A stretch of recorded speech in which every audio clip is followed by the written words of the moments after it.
Okay. Welcome back to the stream. It's been an extra couple of days. I had some stuff going on last week, which kind of sucked that I had to take care of. Part of the part of the thing is I have to if between the stream and real life stuff, I have to prioritize real life stuff because the stream isn't a done deal with me yet. So there is that, but definitely I'm making time for it, but it did mean that last week I had a bunch of stuff to do. One of those things was I'm watching the dog again right now. You know what? I just realized. So I'm watching the dog again right now. One of the things that kept me off was one of the days, I think it was Monday actually, is my dog was feeling sick. And I really couldn't stream and watch the dog at the same time. He probably might go off and be sick again while I'm not paying attention. So I had to actually pay attention to the dog that whole evening because I was the only one around. So yeah, he's fine now.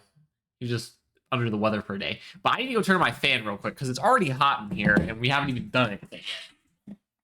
You're gonna sit here. Ugh, it's bad news though. I have to turn on the fan at the beginning of the stream instead of partway through the stream, but we'll live. Anyway, so today, yeah, man, it's so weird. Last game I played was Doom, but only the first stream of it. Again, because I didn't really have much time last week to stream. That is just how it was going to be. So anyway, we are now going to be playing Pokemon in that case, as the stream will already say. So anyway, let me boot that up real quick. This one? Yeah. Now please capture quickly, please. Thank you. It'd be very nice. Capture, please.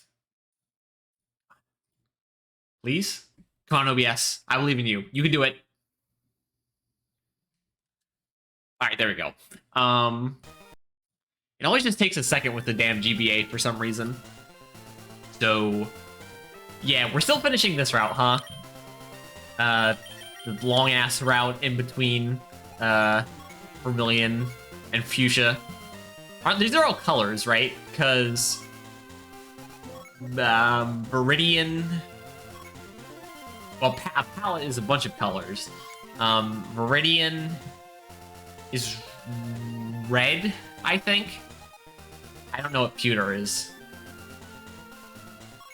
Brown, maybe, of some kind. Cerulean is blue, I know that. Saffron. Green? Lavender. Pink? I don't know what that Celadon was supposed to be. Vermilion? Wait. Purple? Yeah. Fuchsia? Isn't it Fuchsia a combination of colors? And then Cinnabar? I also don't know what that is. I think it's all supposed to be color-related nonsense. I wonder what they are in Japanese. Maybe they're colors as well. Anyway, let's just mop up everyone left. We're getting there. I definitely say we're more than halfway towards the Fuchsia. Okay, Growlithe. I forgot to check which members of my party I had in the front and what the levels were currently at. Hey, you know, we're about to get probably a couple evolutions here. That'll be nice. Oh yeah, I forgot we got Flame last time. So Growlithe is, well, certainly still probably the weakest member of our team. Not a complete, waste of space. At least it gives us fire coverage. Richard Grimer / Muck have good special defense, is how they're supposed to work. So we could definitely go for physical attackers here. Didn't I say that I was a mostly special attacking team, which kind of sucks? You know, special for the most part. Only 2 primary physical attackers. You've got to be a maximum power return. Yeah. Nice. They missed both attacks that they were trying to use against me. Anyway, so So it's been a couple... Since the last time I streamed was Sunday. It's been 4 days since I last streamed. And again, the last game I played was Doom, which was the first time I was playing it. So I did actually play a little bit of Doom on my own time, just to make sure, like, running through the levels again, looking for secrets with a little guide. Since that's something I want to do on stream anyway. Just to A, look at some secrets, but then also B, not lose all practice. So yeah, I haven't played any new content. I just wanted to make sure I wouldn't forget how to play the game while we're part way into the game already, and also I was like, I could look at some secrets as well. Pokemon, I don't need to... it's not a series with a skill curve. It's more of a knowledge curve. The more you know, the more you'll never have to remember. Oh, that's not true. You have to remember this stuff. What did it say? Damn, I wasn't paying attention again. Let's go back to Pidgeotto.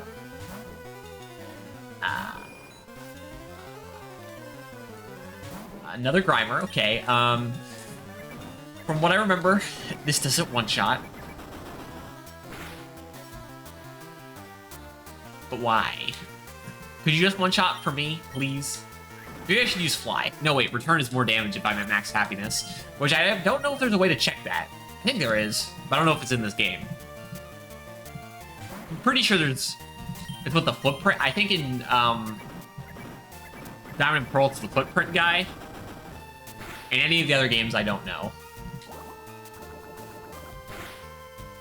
So Coughing is the physically defensive one, and Grimer is the specially defensive one. I take it from that interaction. Cool. Any items up here? I don't think so. Don't you catch Chansey here? Or, I think you can catch Chansey here. And the only way to get a Lucky Egg in this game is if you catch a Chansey that's holding a Lucky Egg.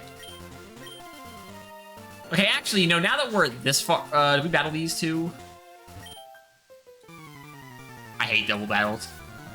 Now that we're this far, we might as well just come from Fuchsia instead of going all the way back from...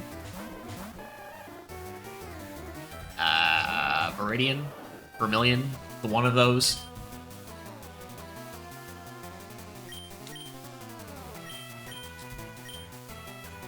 Oh yeah, right, I forgot. Surf doesn't hit my partner in this game. That's nice.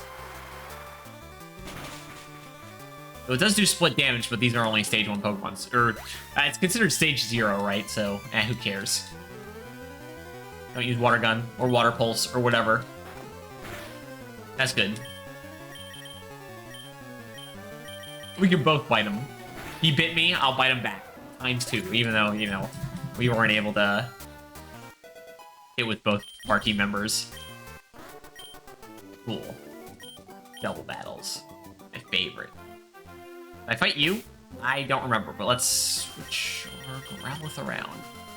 Anyway, yeah, so with that being the case, kind of something I wanted to talk about. Okay, I did. Good. One of the things I wanted to talk about today was I've been doing a lot of complaining about Pokemon games. It's just kind of the nature of being a Pokemon fan, you know? When you have a long... I can resist this. When you have a long, I guess, relationship with the series, you kind of, I find, start to find its flaws more noticeable. Especially also when that series is a very long-running series. Certain series that I've known for a long time but don't have very many games. I don't have a lot of things to compare them to. Whereas Pokemon, there's a million different Pokemon games. So there's a lot of different things I can compare each Pokemon game to. Say, I'm like, oh, this game I think is better because it has this, this, this. Or this game is better because it has this, this, this. Yeah. So Pokemon it'll always be the series that I probably can complain about the most. Because it is the game series that I really first ever played. That was my own. With that being said, it's still clearly a series that, for the most part, I like. Every game has its problems. But for the most part, like, I still enjoy playing this game, even though this is the, like I've said before,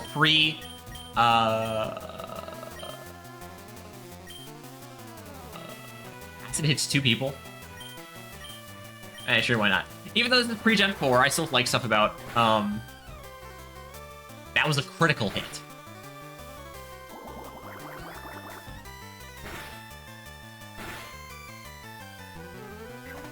Or at least Vileplume resists. Yeah, even though it's pre-Gen 4, I still enjoy certain aspects of you hit the grass type of FireRed Leaf Green.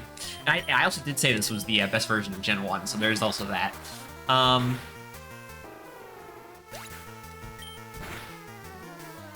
So I kind of wanted to talk about, specifically since we're playing FireRed Leaf Green, what I like about FireRed Leaf Green. So each game brings something special to the table for the most part. What would I consider the most generic Pokemon games that really don't do anything special, in my opinion? Probably 3 and 6 are the least interesting in how their solo content is laid out. That's not what I meant to click at all. Let's do any damage. But yeah, Gen 3 and 6 are definitely the two generations that I feel the most generic, with very little special going on with them. But again, they both have their benefits to certain degrees. Okay, that's not what I meant to click. We're swapping into Pidgeotto and starting to use Aerial Ace here. Oh, especially now that we're Q-Charmed, we're using this as well.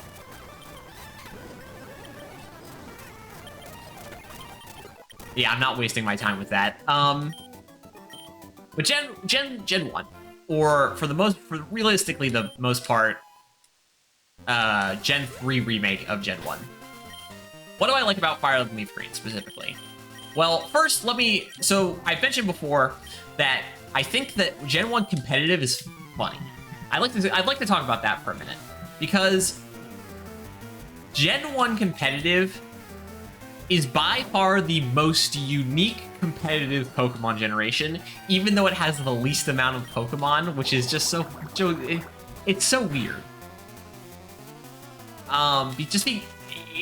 Everything's a glitch. Nothing works the way it's supposed to. The game is just inherently imbalanced in Gen 1. It's great. It's just so fun. I like to use Pokemon Showdown. I mostly play Gen 7 random battles, just because I'm like, that's easy, quick and easy. But sometimes I like to mess around with Gen 1 random battles too, just because the stupidity of everything Gen 1 has to offer is great. So that's the main thing that I think that original Gen 1 really has going for it, is just the ridiculousness of everything.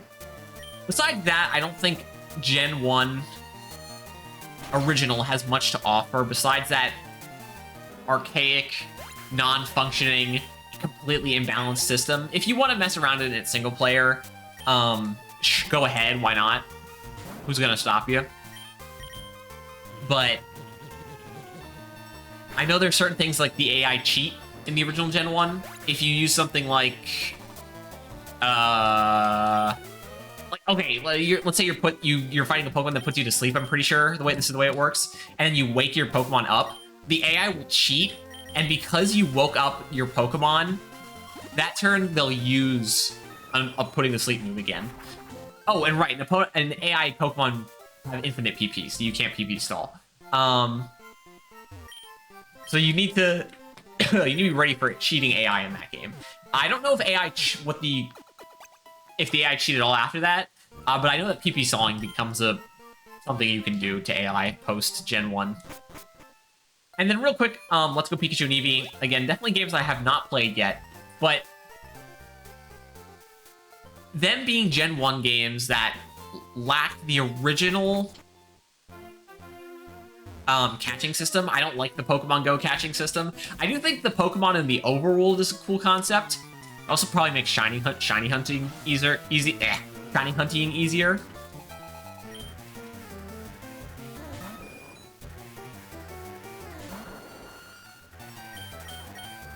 So a combination of the Pokemon in the overworld, but around tall grass, but the old catching system, basically how they do it in the open world segments, in Sword and Shield in the entire game for Scarlet and Violet is what I'd see as being the most good modern equivalent.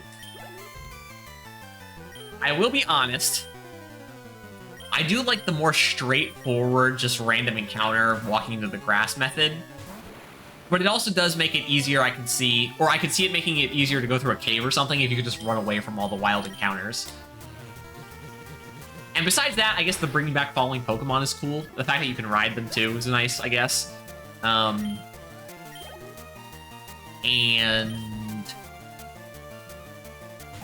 Meltan and Melmetal are interesting Pokemon, I suppose. But simply the fact that in Let's Go Pikachu and Eevee, there's no way to get any newer Pokemon besides the regional variants is kind of stupid. So, any game that doesn't have all the Pokemon in it is going to get a hard slap in the wrist from me because why? You could very much easily put all the Pokemon in each game forever. It is doable, 100%. Pokemon is not a big game series. You can't either ever say there's not enough space on the cartridges or whatever since they're still on Switch cartridges, or it takes too much work. No, it doesn't take too much work. Stop being lazy. You're, again, biggest media franchise in the world. So any game with that excuse doesn't fly. It doesn't work. So with that being the case, I laid out the couple pros of original Gen 1 and the couple pros of Let's Go Pikachu and Eevee Gen 1. Fire and Leaf Green. I guess we're going to now talk about the generic positives of Gen 1. So I talked about this before, but it's definitely the best part about Gen 1 is it's the most open-ended Pokemon game, period. You can do a lot of stuff, especially, you can do a lot of stuff in different orders at different sections of the game. What is that new sending out? Whatever, we're sending out Word Turtle anyway. Gen 2 certainly also has that, though it's only just mostly once you get to the Ghost Gym Leader, you can go left to fight the gym leaders over on the left, and you can go right. I actually don't think you can fight Rice until you fight the people before him, but I don't 100% remember that. But you can fight the next three gym leaders in whatever order. Kanto has a lot of different gym leader orders you can do. You can skip Erica. You can skip Sabrina. You can skip the fire guy. You can really do them in any order. It's nice and open-ended. And then, again, Gen 2 has that also to a certain degree, but Gen 1 certainly feels the most open-ended, which is nice. I also think that Gen 1 certainly has a certain charm to how simple it is. Because it's really easy. This feels like it's definitely the shortest Pokemon game. Mostly, it also helps that it's a Pokemon game where the post-game is by far the worst in the series of any game with post-game. Except for maybe X and Y. Which means that who cares about the post-game? Just ignore it. But it's definitely, I think, the easiest or the quickest main story to get through. Or main plot or main section of the game, you know, do all the gym leaders and the champion. And there's no, like, weird distractions. There's no side nonsense that gets in your way. There's no Gen 3 contests taking your time up. There's no Gen 4 contests taking your time up. There's no Gen 5 that Pokemon Play or whatever it's called taking your time up. Not, or in Black and White 2, the Pokestar series. There's no distractions. It's just baseline Pokemon, just original, nothing getting in your way. This is all you've got. And there's certain I definitely like that for it, because I will be honest, Pokestar Studios is the only one that I think is okay at best. The contests are not interesting to me. Whatever, it's the play or the performance or whatever in Gen 5 also. I don't think that one's really good. Gen 6 has character customization. Those cafes that I don't remember if they do anything. And of course, there's the Gen 3 remake that brings the contest back. And then Gen 7 has the Battle Royale, which is kind of stupid because I think the rules for that is really bad. So, yeah, I don't think any of the distractions are any good, except for maybe PokeStar Studio, but even then, PokeStar Studio's just, it's fine, I guess. It's there if you want to do something, but it's still not super interesting. So the no frills, nothing getting in your way. Also, it has the shortest and quickest to the point intro sequence of any Pokemon game. You go talk to Oak, you run up to the town, you run back down, you run back up, and you talk to the old man real quick to get the TCTV, and he shows you how to catch a Pokemon. That's it. Now, you still have to be shown how to catch a Pokemon, but compared to Gen 2, where you need to run all the way up to Mr. Pokemon, all the way back, which is a lot longer of a jaunt. And then in Gen 3, where you need to go to up a route, up another route, talk to May, back down. Just more faffing. Oh yeah, and also then you have to go do the whole Wally thing. It's stupid. Gen 4's is mostly pretty short, but messing around with what's-his-face, Barry, Pearl, if I'm talking about manga names, isn't so bad, but still kind of rough. Gen 5, I think Black and White's was actually pretty short and to the point, from what I remember. Black and White 2's was also mostly short and to the point, except for that you had to deal with Alder, I think. The X and Y is kind of just a disaster on all fronts from the early game. And then, oh, I'll definitely say that Sun and Moon, felt like it's gotten longer with Gen 6. Gen 6 felt like it was the longest one, and then Gen 7's felt even longer. And I can imagine the Gen 8 and 9 starting sequences are going to be even longer, which I'm not looking forward to. So Gen 1's starting sequence being short and concise and to the point, and please just give us the option to skip that. It's not hard. Nintendo, please, Game Freak, can you give us the option to skip stupid stuff? A skipping option is not terrible. Just basically give an NPC the dialogue option. Do you know how this mechanic works? You say yes, and they don't say, "Oh, let me just show you anyway to make sure." No, give us the dialogue box that says, "Do you know how this mechanic works?" You say yes, and you're like, "Okay, cool.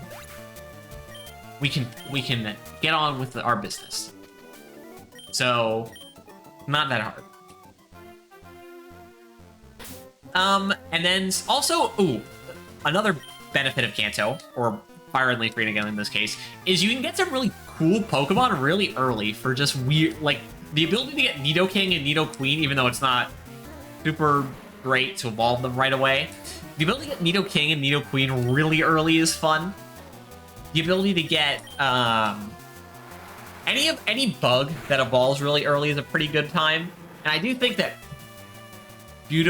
Butterfree and Beedrill are better than Mothim and the other one. Wait, it's Beedrill and Butterfree. Oh, Butterfree and Beedrill and Beautifly and Venomoth. No, wait. Not Venomoth. I got it confused again. Mothim. Beautifly and Mothim are kind of lame. Beedrill and Butterfree are pretty cool. And that's really all I can think of in that regard. But yeah, definitely the fact that you can get the better of the low-level bug evolutions. You can also get, like I said, Nidoking and Nidoqueen really early for just no particular reason is cool. Is nice. And then there's just certain aspects that, like, for instance, the strongest Pokemon in the game, Mewtwo, is just up in, what's it called? The cave at the second town. Sure, I guess you got stuff like that in Sun and Moon. Back before Ultra Sun and Moon came out, you'd go get Necrozma in just south of where you started in that cave. I guess that's cool. Whenever you find a legendary start close to the starting area, I like that. Just like, oh, you're in this weird random area really close to where you started the game, and there's some random, really powerful Pokemon hanging out. I always think that's cool. Any other examples of that? Mewtwo and Celadon. I think it's Celadon is the one I'm talking about. The one with Misty. Gen 2 doesn't have any doesn't have any legendaries around there or anything cool around the starting town. Gen 3? Also no. Gen 4? I guess you got the Mesprit Lake, I think? I think that's Mesprit's Lake. So that's me. Yeah, I'd say so. That's cool. You've got Gen 5. You got Verizon. Mobile Verizon, the cell phone company. No. Verizon,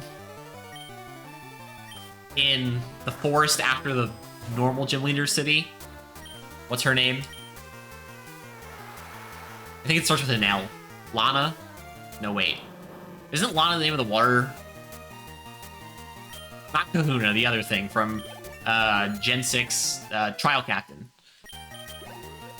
Lenora, I think, is the name of the normal gym leader in that town. Lenora. I think so. What is that? Coughing? Yeah, we can send that Gen 6. Zygarde is not even close to where you start the game. Let's forget about that. And then Gen 7, I already said Necrozma, so forget about it. But yeah, so I guess the best three examples are Mewtwo, Verizon, and Necrozma. Just the fact that there's cool, like, oh, there's this just random ass, really powerful Pokemon hanging out where you started, or near where you started. I think as long as it's somewhere around the first two gym leaders, it counts. Or in the case of Gen 7 on the first island. Because Gen 7 is kind of weird in that regard. Because everything's split up on different islands.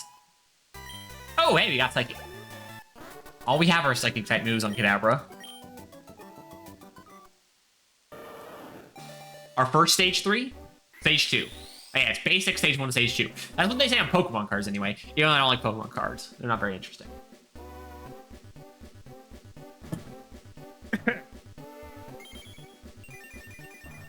Yay, Wartortle is evolving. Or has evolved.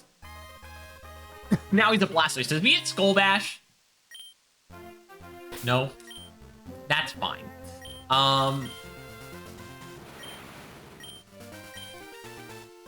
So I'm just gonna swap these two. It'd be nice to get something else to give to Kadabra, but I don't know what to give him. I definitely would want it to be a special attack. We can teach him the elemental punches, right? I just don't remember how to do that. Maybe that's a Gen 1 specific thing. And Gen 2 specific thing. Oh, that's one thing. It's a lot easier to get some really weird stuff. Like, I'm pretty sure that the department store in Gen 2 sells the elemental punches, which would be really nice in later games. You learn Shockwave? Coverage. And it's on special stat. So yeah, we can get rid of Confusion. That's not what I meant. You learn what? Yeah. So wait, what does an electric type move do us? What does an electric type move do for us? Water type coverage, we already had that, but not very good of it. We got flying type coverage, we already had that. Good, but so we're not that big of a pickup. Water type, electric, flying type. Oh, that's all that electric's strong against, huh?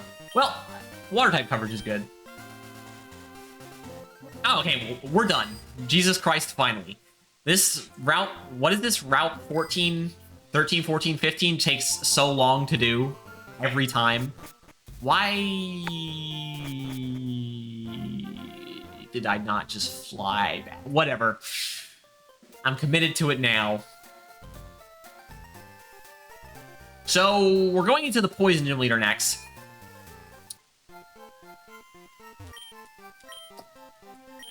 So this is Kadabra and Graveler's time to shine. The only issue is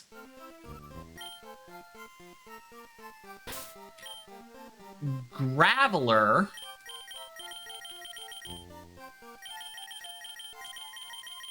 Cannot deal with coughing and wheezing, because I'm pretty sure they both have levitate. Alright, Vileplume is the only one I'm gonna not use. We'll try to train out Pidgeotto and Growlithe first while we're fighting the random trainers. Vileplume's not gonna be able to do anything. I forget, can we run in gyms? I forget. Alright, I love this gym because this gym seems really annoying until you realize the basic fact that, oh, there's invisible walls. Oh, the tiles with invisible walls are the squares with the little white dots on the edges. Oh, this gym is now incredibly simple and it's not a maze.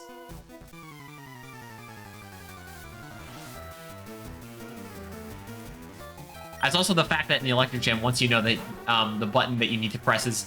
I forgot they also use psychic types in this gym because there's not enough of types in certain instances.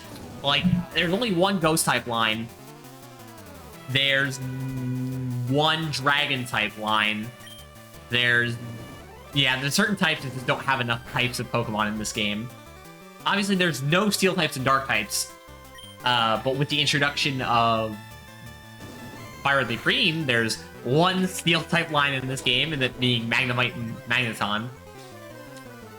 So there is that. I mean, why am I using Flame Wheel on a psychic type? I forgot I had Bite on this guy. Does he get Crunch?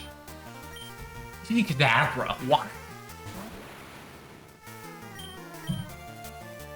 A genius move selection, honestly. I hope you do it again. Actually, no, I don't. That was the best option, actually, because I don't take any damage, since this should kill you in one hot shot, maybe, please?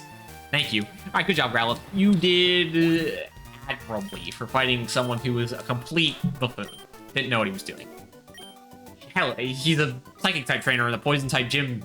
Go back to Sabrina's gym. Maybe that's why he's all stuck in the bottom left corner by himself. Not part of the actual pathway. They're like, he's a member of our gym, but he's the weird one out. Sorry, bud.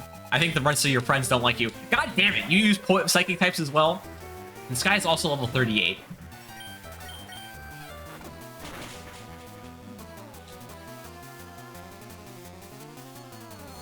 He's gonna do a lot of damage.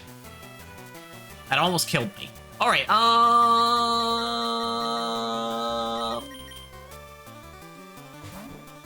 level 38, you say? Okay, poison gas. That's not... Okay, also, real quick, let's look at this. Nope. Summary. So... Surf? So Bite with Stab is gonna be 120 base power.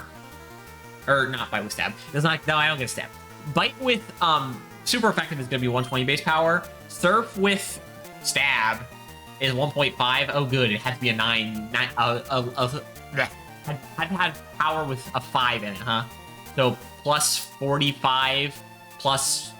So that would be 140. So, okay, Surf is stronger. So it's 142.5 power. Great. Very useful. So Surf is better.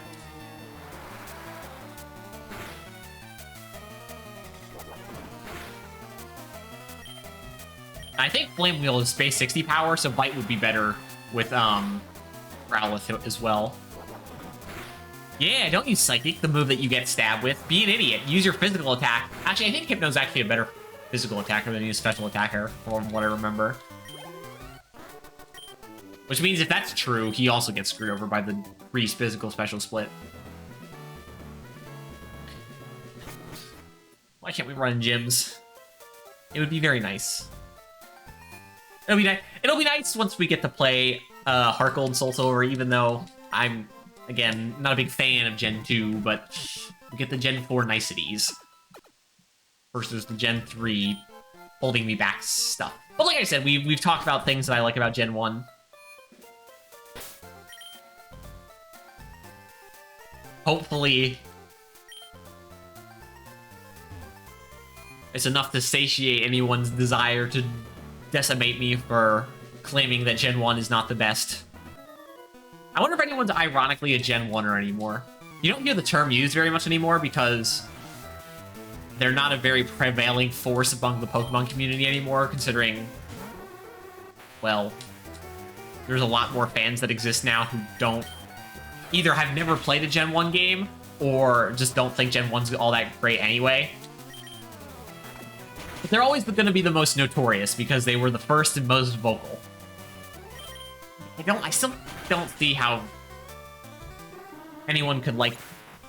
Okay, that's not true. I can see why... I can see certain reasons why people would like certain generations. I just don't understand old Pokemon fans who can like the new games.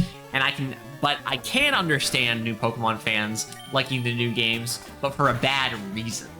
And that's because they get older, they don't play games as much anymore, their sensibilities are worn down. Okay, wait, that's actually a conversation I wanted to have. I've heard a lot of talk in certain video game reviews, and stop with the psychic types. We're not in Sabrina's gym. Anyway, I've heard a lot of this specific phrase used in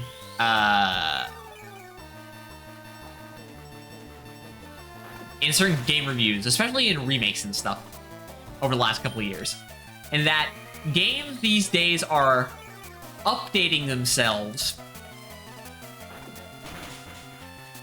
to be more like what newer gamers want or whatever, something along those lines.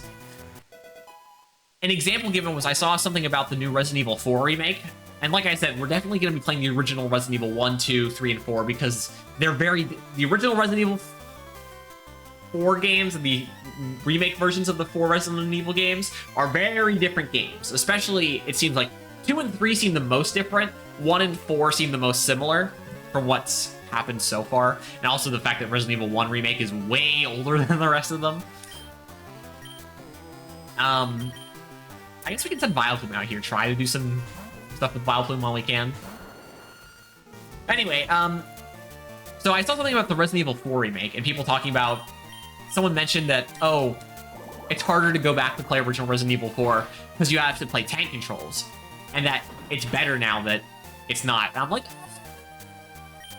Listen, as someone who's never played Resident Evil 4, who's never played Resident Evil 1, or I haven't played a single Resident Evil game, definitely a game series I'm looking to play. I know the stigma about Resident Evil 5 and 6. I know that they're not really good. I've heard Resident Evil 6... I've heard Resident Evil 5 has its moments and is silly, but is bad. And I've heard Resident Evil 6 is just bad outright. But anyway, as someone who's never played Resident Evil, but has played Metroid Prime, which I played tank controls in Metroid Prime 1 and 2, anyone who complains about tank controls is an idiot. It's just a different control scheme, and they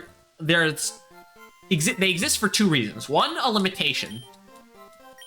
I definitely think that's Metroid Prime's case. Even though you could have used the C-stick for looking around to make it more like a modern first-person shooter. Especially considering the fact that I presume Halo was out at that point already. The fact that Resident Evil, especially the first couple Resident Evil games, before Resident Evil 5? Whatever the first twin-stick Resident Evil game was.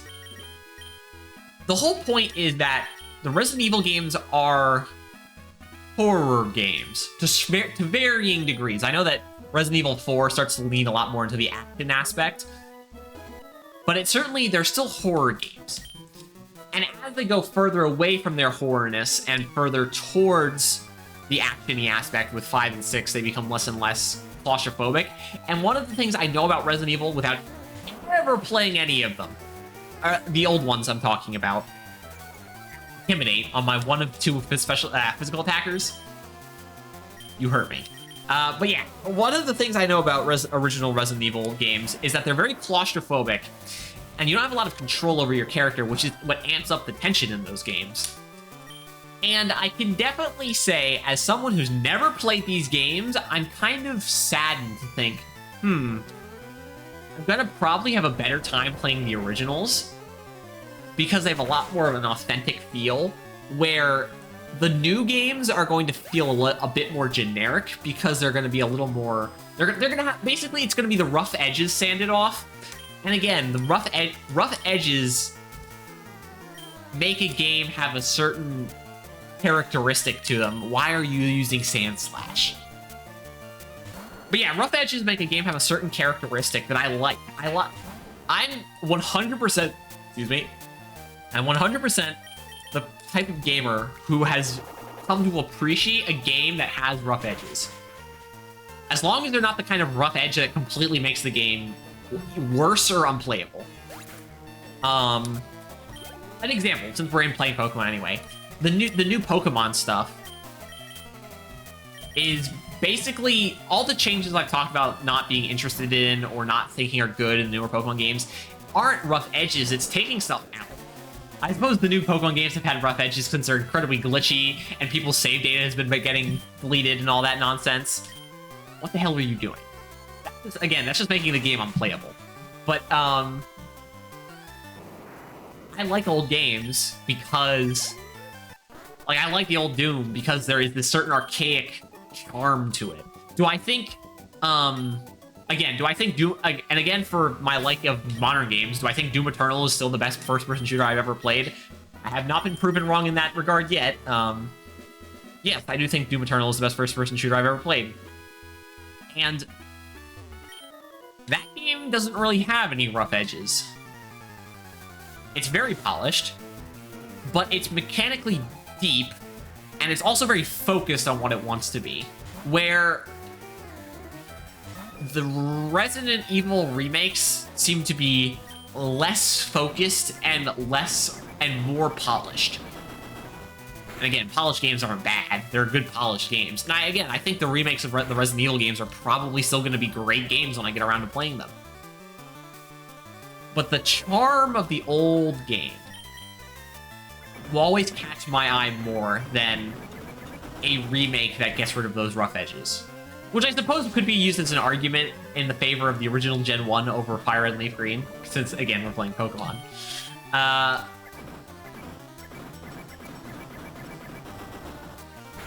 But, in my argument for FireRed and Leaf Green,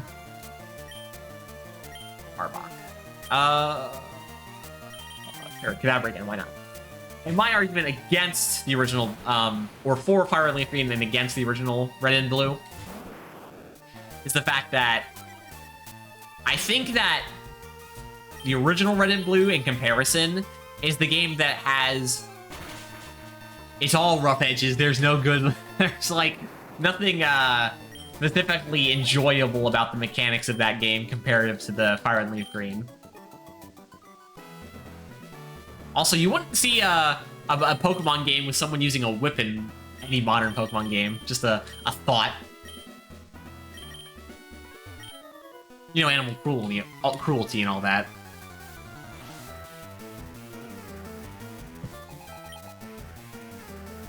Though, of course, as some people have pointed out before, there's the whole paradox of, like, the whole dog fighting thing with Pokemon. But it's so ingrained that people like this now that I don't think that's ever going to go away. It would take such a paradigm shift in, I don't know, public conscience for people to even give a damn about. Let's use Brick Break, since that's my only 100... That's not true. Magnitude's also 100% accurate. But both my rock type moves aren't. We're not going to be using Brick Break for anything else, are we? Hypno? I guess we could say in. So Magnitude is theoretically a possibly stronger move than Rock Slide. But Rock Slide also has not the Magnitude problem of, you know, missing. Do we get Earthquake through level up? I know we'll get the Earthquake TM eventually. But don't flinch me. Cool. Do we get Earthquake? I'd like to know. Alright, are you the last trainer? Can I go back and run and heal now, or do I still have to beat someone else? Alright, you're the last trainer. Get me out of here. Where's the... Oh, just go through the top. Yeah. Alright, I think Pidgeotto might die, maybe. Okay, cool, never mind. Alright, so...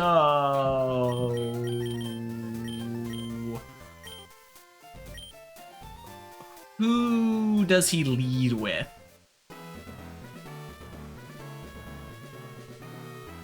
I don't know. Well, this is the first gym leader that takes more than just a cursory look at him. I think Koga has a pretty good team for the part of the game you get to him. Especially considering the fact that one of his gym trainers had a level 38 Pokemon, and none of our Pokemon are at that level. So I think his ace is something like 41. All right, well, I was pretty sure it was going to be a coughing or something, or I thought it was going to be a wheezing. So I'm glad I sent out Pidgeotto first. Oh, but right, coughing's the best, the physically defensive one, right? Don't poison me. Also, please kill. Please. Oh, well, I'll crit. Oh yeah, Pidgeot should evolve after this fight, right? Or is it 30? I forget. Muck. Okay, so here we use Graveler because whenever he sends out a Weezing, which I'm pretty sure he has a Weezing, we want to send out Kadabra instead. 39. No. Don't do this to me. I don't want to deal with the damn minimize nonsense. Fortunately, Magnitude is a lot of PP, but it also has the whole random power aspect. 8's good, though. Nah, he's gonna heal. I get Magnitude 10. Alright, we're gonna do this now. Oh, or, you know, we can, Magnitude doesn't really matter if you get a critical. Alright, Graveler has also leveled up. Coughing,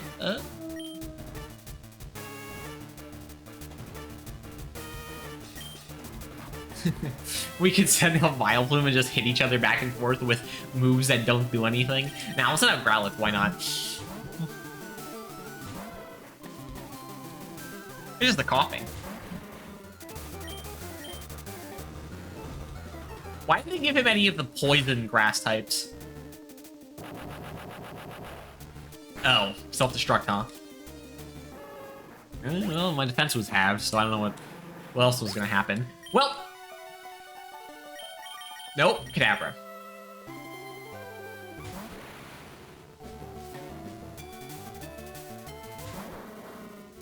Oh, 43. Okay. We're faster though because Weezing's not that fast, and we're using Kadabra. Don't kill me. He killed me. Well, there is a certain point that is also another thing I'll give Gen 1 is you'll get to a certain point in the game where you're still fighting really weak trainers, and they're not giving you enough experience points to really catch up to the gym leaders, which gives the gym leaders and the Elite Four and the champion in Gen 1 a certain unique challenge. Another crit. Well, we're still, of course, when you have a full team of 6 against a team of 4 and 2 of his Pokemon are not fully evolved, there's also that aspect. Granted, we also don't have all of our Pokemon fully evolved yet, and one of them is a Growlithe. Okay, yes. We get it. The evolution. Takes a little long, this animation, I think. Let's not take too long. Anyway, that's cool. We got Pidgeot now. Soulbat. Yeah. Toxic? I don't care. I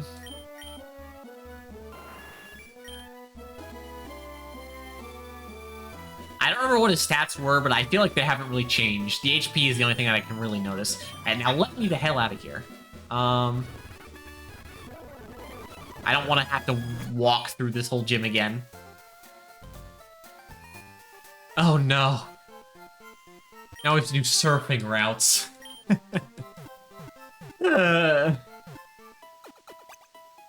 What's our money situation at? For flamethrower? How many repels do we have?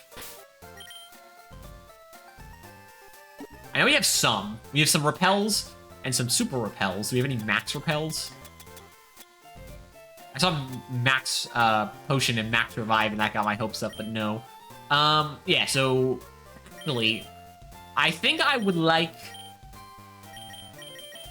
Actually, I need to look something up real quick.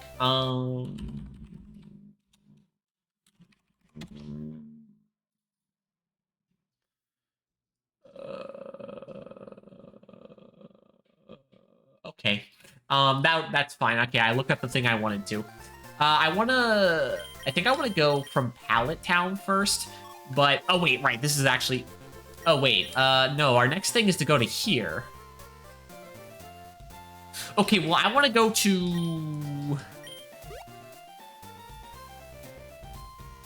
you know, based on what has happened with Koga, we might have some problems fighting Sabrina. You know, sometimes I forget to give Gen 1 its credit in the fact that all of a sudden you do the Fuchsia gym and then the Saffron gym, and it's kind of a jump in difficulty all at once. What was I looking for? Max repels? Oh wait, how much money I had, but that's not what I wanted. I wanted to sell something. No, not buy. Sell? So, we're gonna hold on to that. I don't care about this. I don't care about this. Nope. Nope. Alright, I don't... we'll hold on to the quick call for now. I don't care about...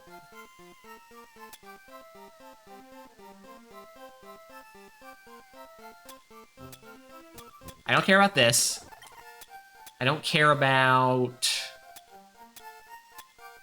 Well, okay, this is just a money item anyway. This is a money item anyway. We've got 2 nuggets.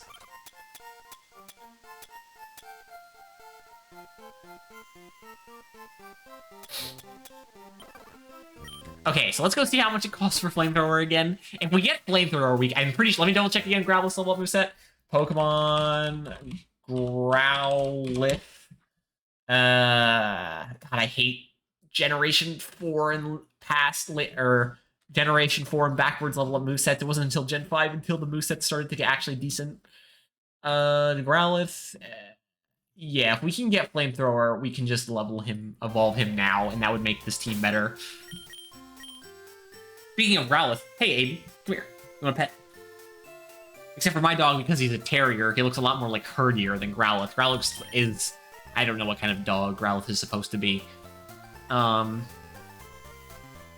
Maybe we should use our herdier in Gen 5. I've never used Stoutland before. Anyway, what was I gonna do? Right. The casino. The casino almost feels like something we would have done in a Yakuza, even though there was no casino in Yakuza from what I could remember. So how much does it cost again for Flamethrower? Isn't it one of the more expensive ones? You have 60 coins. Nope.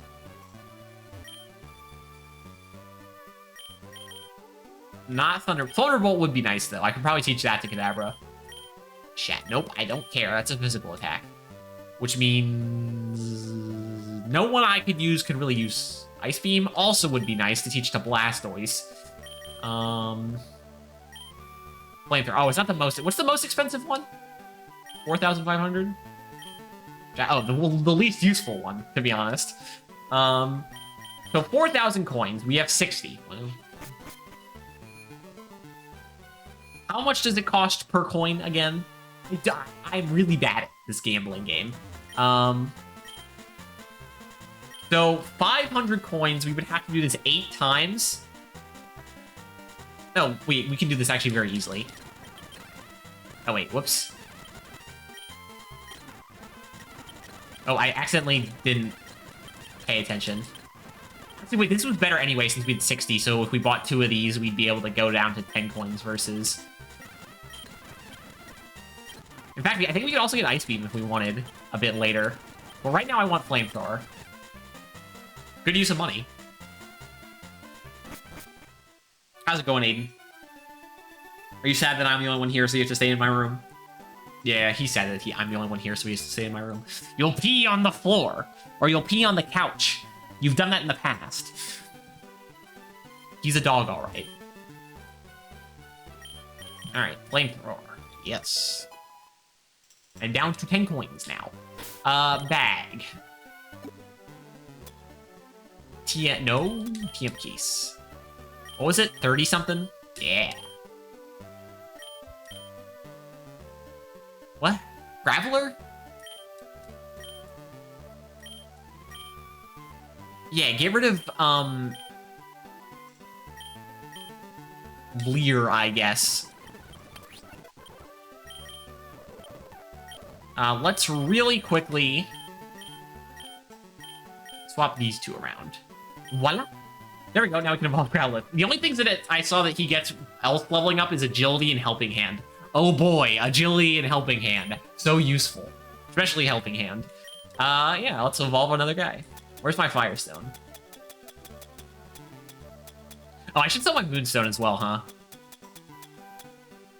I have 2 Moonstones. I should sell my Moonstones. They're probably not worth much money, but... Alright, cool. Arcanine, yay, now he's better. What are his stats like? Pretty good. Attack is still not higher by a margin, but it's not the biggest difference, so fire-type attacks are still not going to be as good as they could be. I think Ninetales would have been a better guy to have, but I was like, I wanted to go to Arcanine, why not? And then... Right, Moonstone. Yeah, when I first went over the Moonstone, when I was going to sell stuff before, I was like, I should hold on to Moonstone. I'm like, wait a minute, no, I'm just gonna not. This is not a trying to collect a lot of Pokemon save file or anything. This is just I don't care anymore once this save file is done.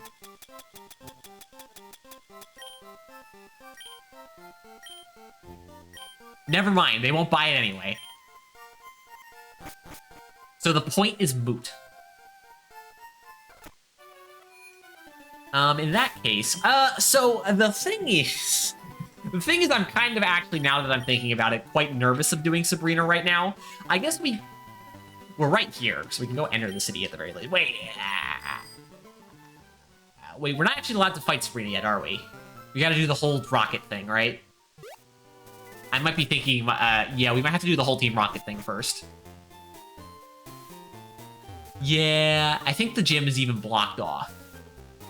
How did I forget about that? Yeah, the gym is blocked off. Let's fight these guys. Poison types persist fighting after all. I don't need Hitmonchan or Hitmonlee. Now Hitmontop. Does he get Intimidate naturally, or is that a hidden ability?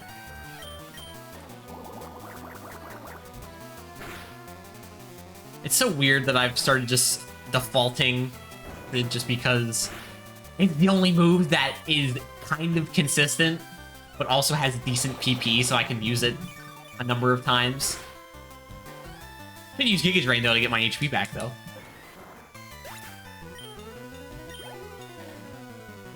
But choke? Sure, whatever.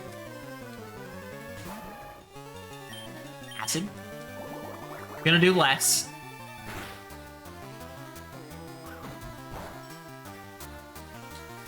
Isn't Machoke's, like, belt or something?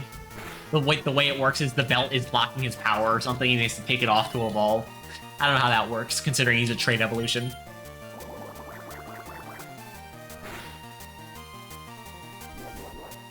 Ooh, no, not Revenge. It's still not going to do very much.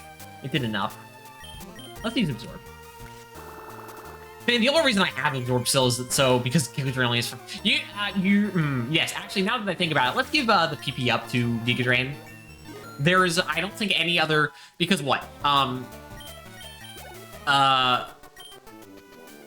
Blastoise's main water type attack is going to be Surf. Arcanine's is Flamethrower. Kadabra's is Psychic. Graveler's is going to be Rock Slide. Who am I forgetting? Pidgeot's is going to be Return/Fly. I would like Giga Drain to be the main attack, but it only has 5 PP. Do you get a PP max in this game? Pokemon PP max. When did PP max become a thing?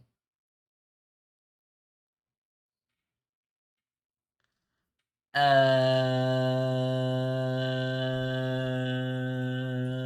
okay, it was actually a Gen 3 innovation.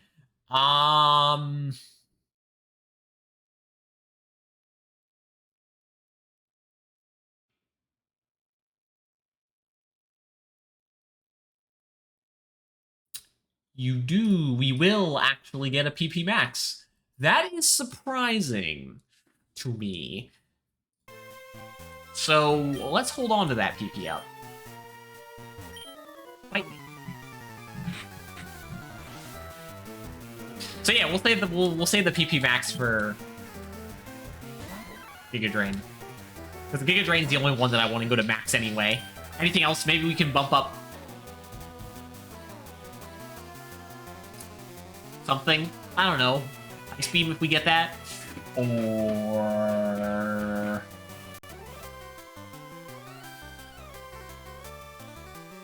I don't know. Whatever, I guess we can always just run back to the Pokemon Center. It's not like we're deep in a dungeon or anything.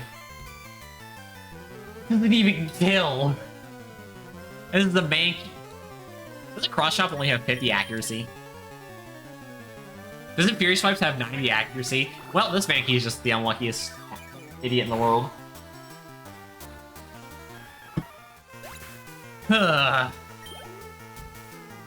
Mankey. Wow, another Mankey that I'm not going to be able to one-shot. I guess we might as well use Acid then, because this Vileplume might have been a mistake, I'm going to be honest. But I always want a Fire... whenever I hear talk about competitive Pokemon, I've always heard of the Fire, Water, Grass core. It's a good thing to work around.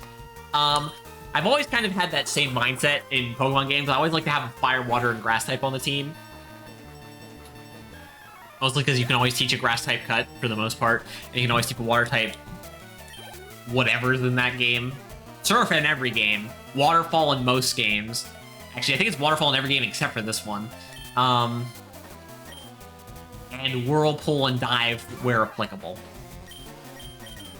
Whirlpool in Gen 2, and Dive in Gen 3, and Gen 5 for one thing.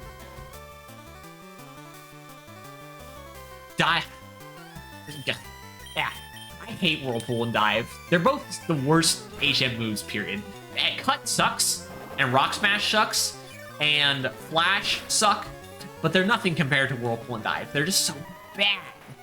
At least the Flash lowers accuracy. Cut just does damage. Rock Smash does damage and lowers defense. Sometimes. Ugh. I hate Whirlpool and Dive. It also means that your Water-type Pokemon's locked into three HMs for part of the game.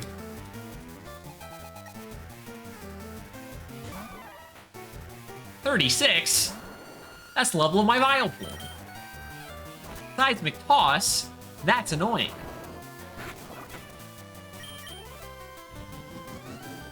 Don't Seismic Toss me again. Well, you can't crit me if you use Seismic Toss, but you're a fighting type. You don't get stabbed anyway. Ah. Vileplume, you're a disappointment.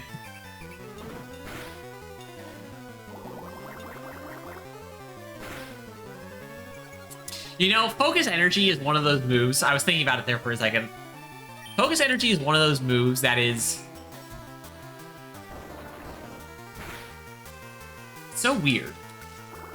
Because it boosts the critical hit rate. What is the critical hit ratio? It's 1 in 20, right? Man, something else I want to look up. Pokemon critical hit. Let's start the next fight while we're loading this. Yeah. Hawa. Trespassing. It was open to the public from my view. In Gen 1, it's based off speed. I know that.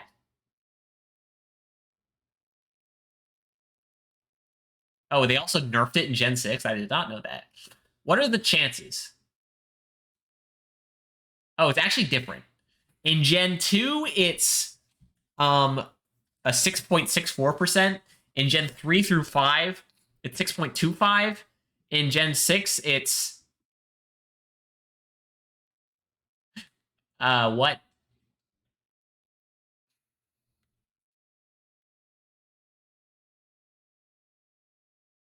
There's no way. Critical hits are still affected by speed. I guess maybe it's just different. Wait, Oh, wait, no. The probability of landing critical hit is no longer based on the attacker, but is rather on a fixed form of Pokemon. Similar stats that are temporary in battle stages used to determine the probability of a particular move. Oh, the +1 is like something like a move with a high critical hit ratio. But in Gen 2, that move would give +2 stages. So a high critical hit ratio of +1 is a 12.5% chance for a crit. So a 1 in 8. Let me use Giga Drain.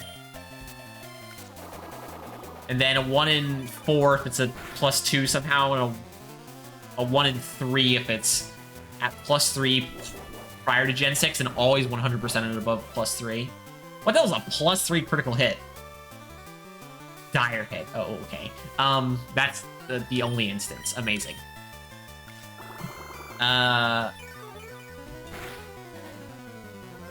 Attack property held. So the Razor Claw and the Scope Lens gives +1 critical hit stage. Ability Super Luck gives +1 critical hit stage. G-Max Cheese Strike, whatever the hell that is. Okay, good. Vileplume leveled up. Now I don't have to use this terrible Pokemon right now anymore. Mankey? Yeah, sure. Send out Last Noise, I guess. And then 2 +2 stage is Spatial Rend? Origin Form Palkia. What the hell is that? Oh, is that from... Oh, it's from Arceus. God damn it, why couldn't they have made the Diamond and Pearl remakes any good? To not feel Arceus' Thunder, maybe? 10,000 Volt Thunderbolt. Isn't that Ash's at Pikachu from Sun and Moon's unique Z move? Stick Leak for Farfetch'd. Or Surfetch'd only. Lucky Punch for... Okay, so for Farfetch'd, that's funny. For Chansey, why would you ever give them a Lucky Punch? And then stuff like Focus Energy. Oh, Focus Energy is actually...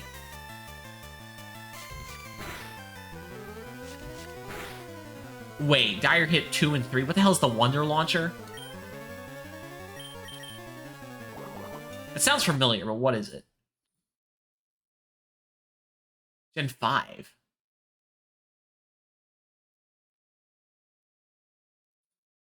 Multiplayer battles? I don't remember that. Probably because I didn't really do any multiplayer battles in Gen 5 with my actual DS. Huh. Well, Z, Foresight, Z, Sleep Talk, Z, Tailwind, Z, Acupressure, Z, Heart Swap, Landsat Berry, Triple Arrows, whatever the hell that is. So yeah, +2 stages. Is what? Focus Energy gives +2 stages, so it's a 25% chance to get a critical hit once you're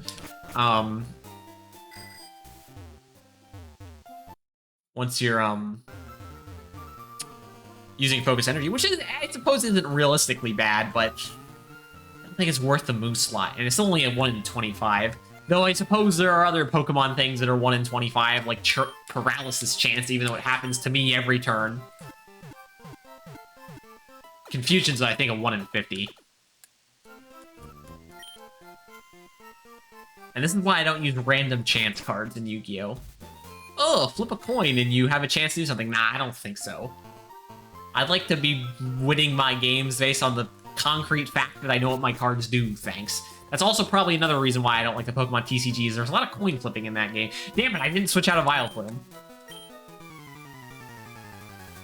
Actually, I don't know how much coin flipping there is these days. I haven't paid attention to Pokemon recently. The Pokemon card game, but considering it still uses energies and crap, I don't care.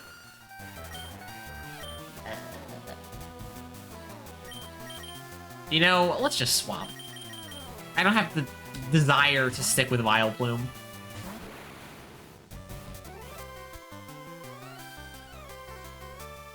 Figures he misses with high jump kick anyway. This should kill. Why is it... Why... Oh, wait, doesn't it let me have good defenses? Whatever. Maybe I should use Reflect more. I've kept it on Kadabra, and I've been refusing to use status moves in any other instance of this game. Fine, we'll stay in, we'll use Psychic this time. I guess we're at the same level, or you're one level higher. Okay, I was gonna say, don't outspeed me and then use Shadow Punch. Is that out yet? It's not dead. But also, any of the punches besides Shadow Punch, if that's even out yet, it's not gonna do a lot of damage. You're a physical attacker. Yay. Kadabra is level 37. What was his name? Koichuchi or something? Kadabra's evolving. I wonder how that happened. I don't know. Honestly, could be anything, really. Okay, Kadabra evolve again?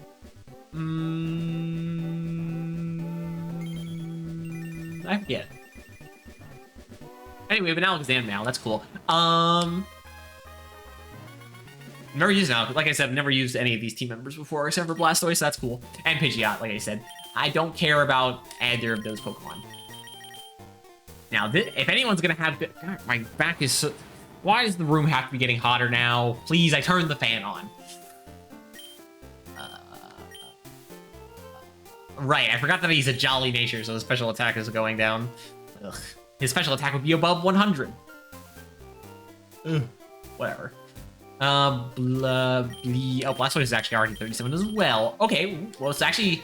Right, I forgot. A bunch of our Pokemon just evolved, so we actually haven't used Pidgeot or Arcanine, and now Alexander yet when they've evolved. Okay, so I would explore the city now, but I think it would be better just to do that after we beat up Team Rocket. Let's go do that first. You're gonna let me run inside, right?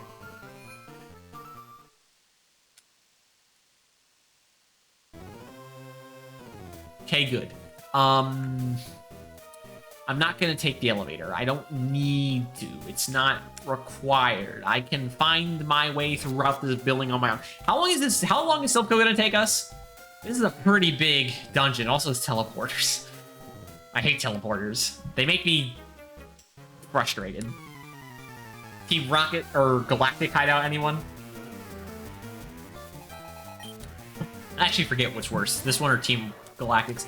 Level 25. Alright, well. Flame Wheel?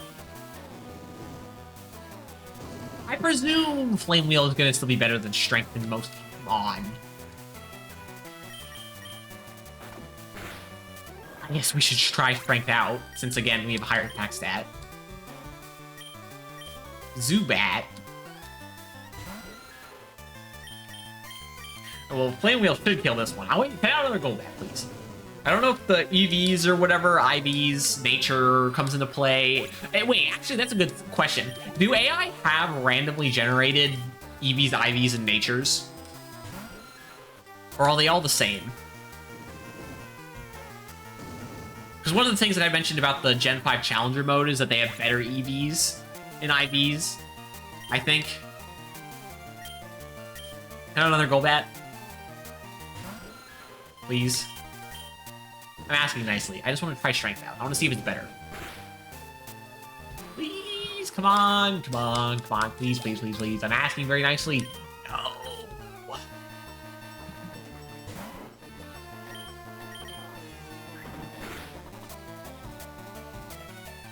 I was about to say, that did a little too much damage for me to think that was a not critical hit.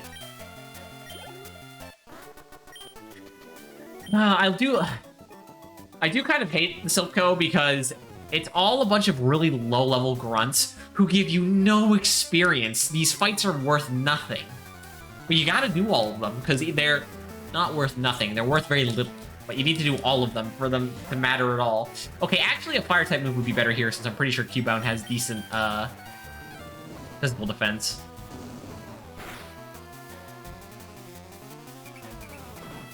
Ugh! I keep using Flame Wheel just because I should just start using Flamethrower. What am I doing?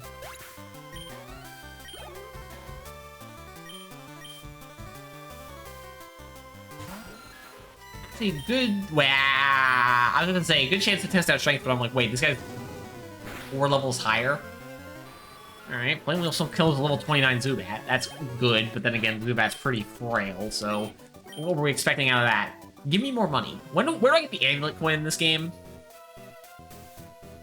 It's a great question. I'd love to have answered. We're not taking any teleporters until we go up all the stairs. That's always how I do a teleporter thing, is we take every path we can besides teleporters until we start taking teleporters. You're a steel type, the only one in the whole game, besides Magneton, but, normally, I wouldn't get super effective damage here. But you got nerfed. But I feel like steel types would be... Being a steel type in this game is a lot more of a hindrance than a... Oh. Just use flamethrower. Why not? Ah, my back is so... I'm dying. Man, I need you to do your job better. Magneton, we're... Yeah, we can... Yeah, he's level 28. There's also Stab and Super Effective. We don't need to use Flamethrower on him. We probably actually didn't need to use Flame Wheel on, or Flamethrower on Voltorb either. I'm just being cautious now.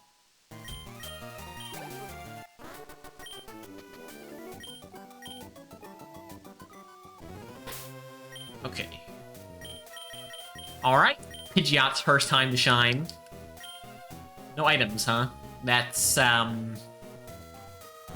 unfortunate. Are we gonna get the key to open the doors before we get access, start having to use teleporters? Maybe. Let's hope so, because I'd rather open up doors before I start using teleporters too. Raticate. Again, I don't know how bad Pidgeot's Gen 3 sprite is. Gen 3 sprites sometimes disappoint, I'll be honest. Okay, I'll be more specific. Back sprites sometimes disappoint. Back sprites are such a mixed bag. Before Gen 5. Because all of the Gen 5 sprites are really good. I don't disable return. It's the sign of our symbol of our friendship, you know? I guess I got Fly. I just don't... We have to have maxed out friendship, right? Yes? Maybe? See ya. I don't like using Fly. It sucks. A two-turn move. Why? Okay, this is why I have Quick Attack. For scary face users like you. But yeah, I can't wait to get back to playing, Doom. That was fun, you know? I like first-person shooters that aren't,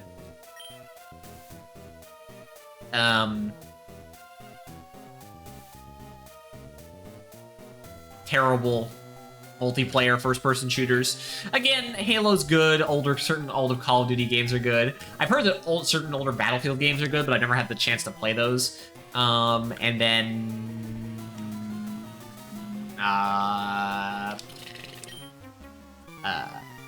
CSGO sucks. Overwatch sucks. Valorant sucks.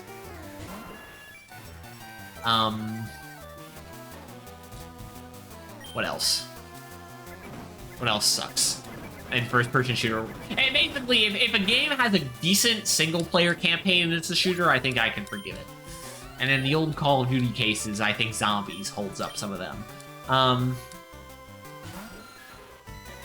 Since I wouldn't consider Call of Duty campaigns to be amazing or anything. So basically, to Modern Warfare games, I know they have cool, like, side missions, what are they, Special Ops or whatever, and then the Black Ops games have zombies, so, you know, they both have their benefit.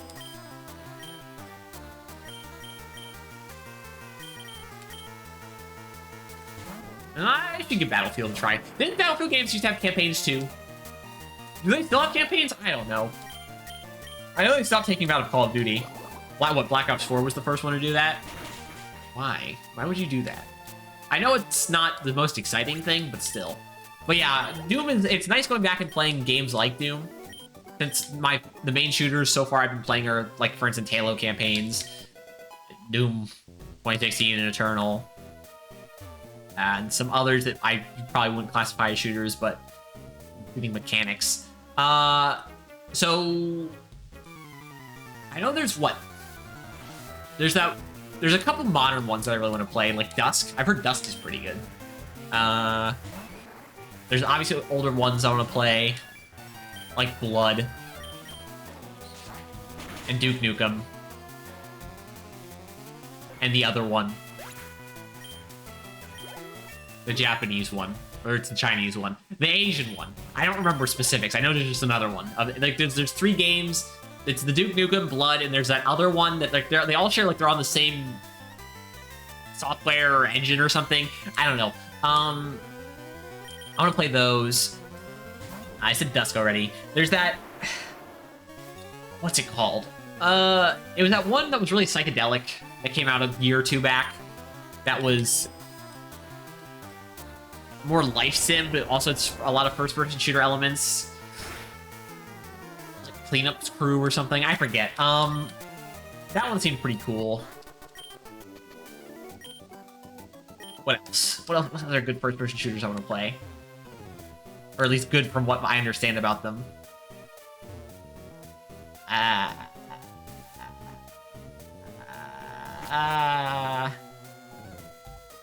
Wasn't there someone with some girl, a newer one? There's like a girl in like a cyberpunk city. I think I heard about that. Yeah, anyway, I want to play old FPSs. It's just a genre. Wait, shit, I already leveled up with you. Swap out. You don't have Levitate yet, right? No, you're right, you have Sturdy. Sturdy doesn't work properly yet. On my back. Now you can't paralyze me. But yeah, so you don't have Sturdy that works yet. Sturdy doesn't work properly until Gen 5. Well, okay, it works technically properly. It protects you from one-hit KO moves. Oh joy, not Fissure, or Sheer Cold, or Guillotine. Whatever will I do? But then, once you get to Gen 5, it's like, oh, you're also protected from getting one-shot by anything when you're at full health. Wait, how did that not kill you?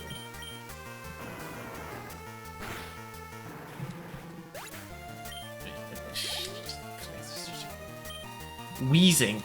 Alright, you know what? Fine. We'll just swap out that. Oh yeah, Alakazam's first time to shine. Let's go. It's an okay back sprite. Kill him with Psybeam, please. Don't disappoint me. Thank you. Why do you have to be a Jolly Ranger? Your special attack could have been 100 already. Go.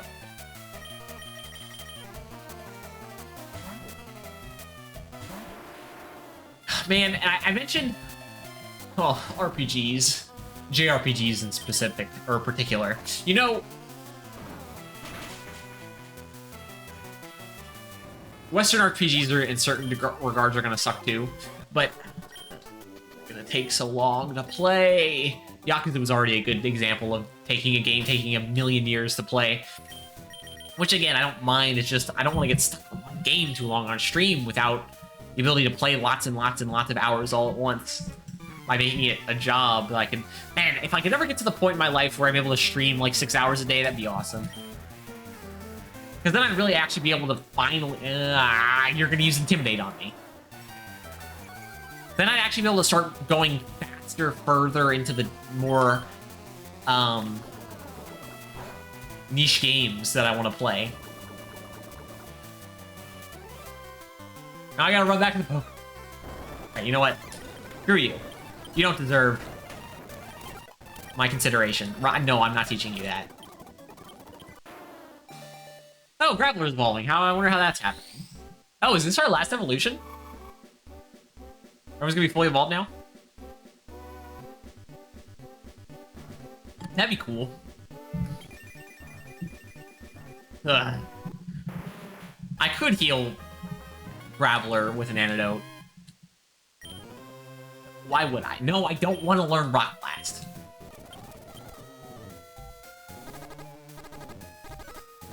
What floor are we on? 4? 5. Okay, we're a floor higher than I thought. That's good. I guess, considering there's, what, 10 floors? I guess we can check on the way back. Also, for a really big building like this, you got the smallest door ever entrance. You'd think you'd have 3 turning doors at the front. To the person who's been to, hasn't been to New York City, which is the city with the most big tall buildings in the world. That's maybe not true. How big is Tokyo? But I think New York has more taller buildings. It's just Tokyo is a lot bigger by coverage. Isn't Tokyo the most populous metropole or whatever the word is in the world? So 11 floors. Okay, so we're not doing quite as well as I thought. I think Tokyo is the most populated urban landscape, metro, whatever the word I'm trying to think of is in the world. And then I know there's certain Chinese cities that I don't know the names of that maybe are like that too. What, Shanghai? Beijing, those are the only 2 I can think of. Okay, this back sprite's kind of bad. Please kill him. Oh no, not headbutt.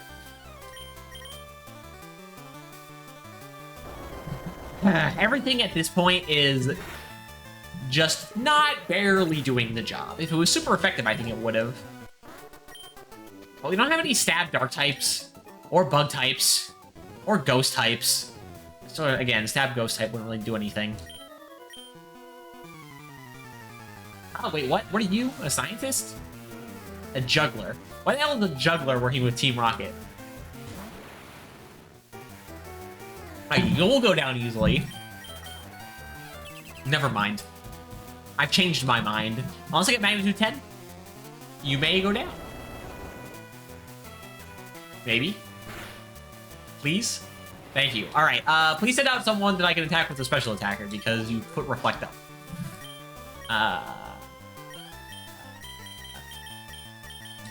Blastoise? Blastoise gets the job done. Actually, yeah, so far I think that Blastoise and Alakazam have been our 2 most consistent team members.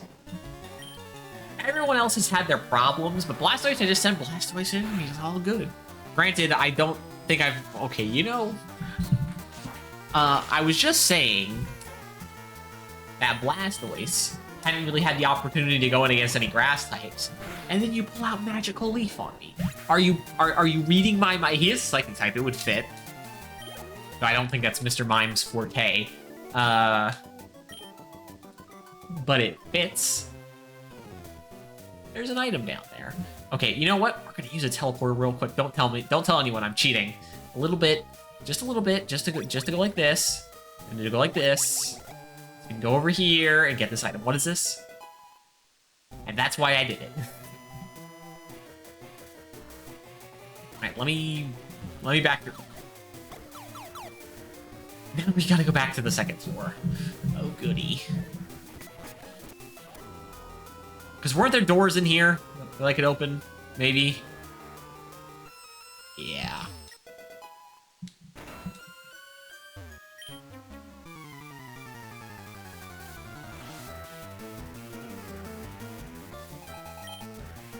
More often than not, Pokemon trainer dialogue isn't worth reading.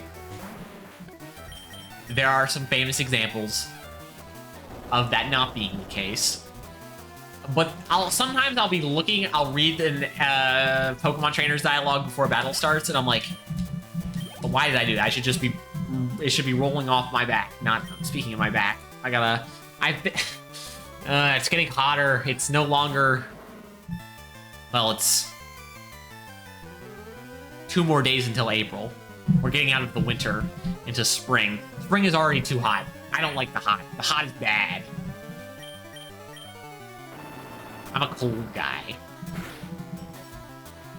Cold is great. Yeah! Rock throw? Please kill. Thanks. Yeah, he sucks. I would not want to live in,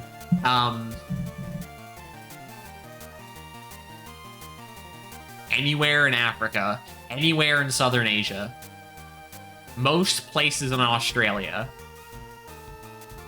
anywhere in Central America, or in most of South America. I live in the southern tip of Chile, thanks.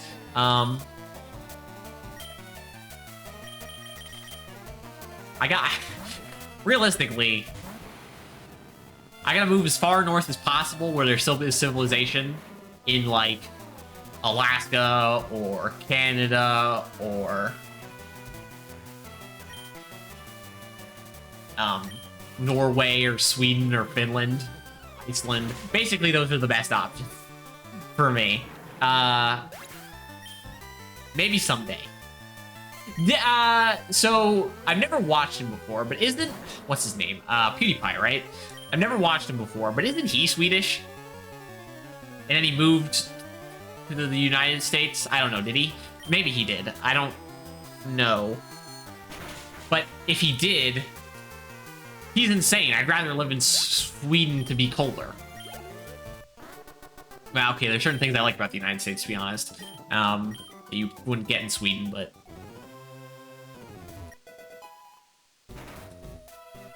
I definitely... I hate the hot so much. It makes me... ooh, you're gonna give me something? Thunderwave. That's actually a not bad move. Alakazam. You know, I would actually rather have that than Protect. Status Ailing? Wow. Does Vileplume?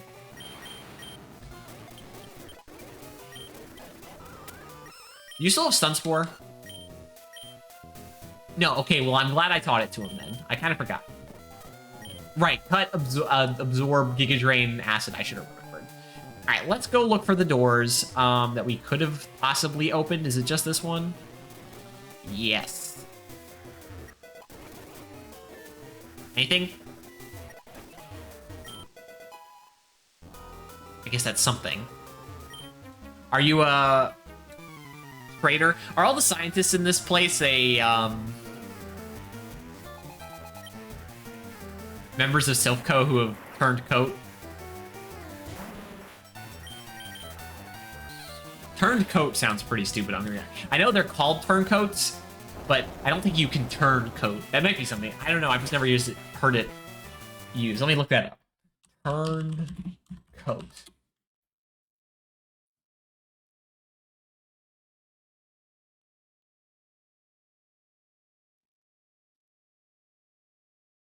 Is turned coat a real thing you can say? Because it's not a real word. It's two words.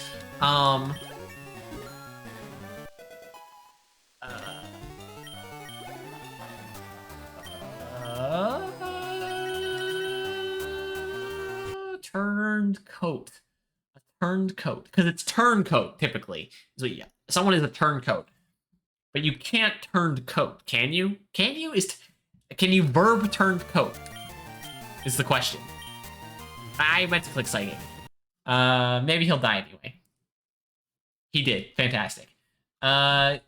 Is turned coat... No. I put a space between the I and the S and correct. Not turncoat. Alright, this is unhelpful. I need a linguistics professor to jump into the chat. That'd be nice. I'm no English major. Isn't it mnemonics? Or is that something else? Might be something else. You know, I'm pretty sure mnemonics is pronunciation, actually. Which is funny, considering it sounds like numbers. It's also spelled with a P, right? Which would give the pronunciation some credence, considering pronunciation and mnemonics start with a P. And it is how you pronounce it. It's like PH, right? Mnemonics. No, it's a silent M? Okay, well, oh, wait, no, it says the study and development of systems for improving and assisting the memory. Well, I was off in 2 counts. It's memory-based stuff. And it's a silent M. So the silent M is there because it's based on memory or the mind or whatever. Silent M at the start of a word. Kind of dumb. Are there any other examples that I can think of that would be applicable? Thunder, I mean, Screech. You're not gonna have any physical attacks that are not Sonic Boom that do a set amount of damage. God damn it. Yeah, see, Spark is not physical in this game.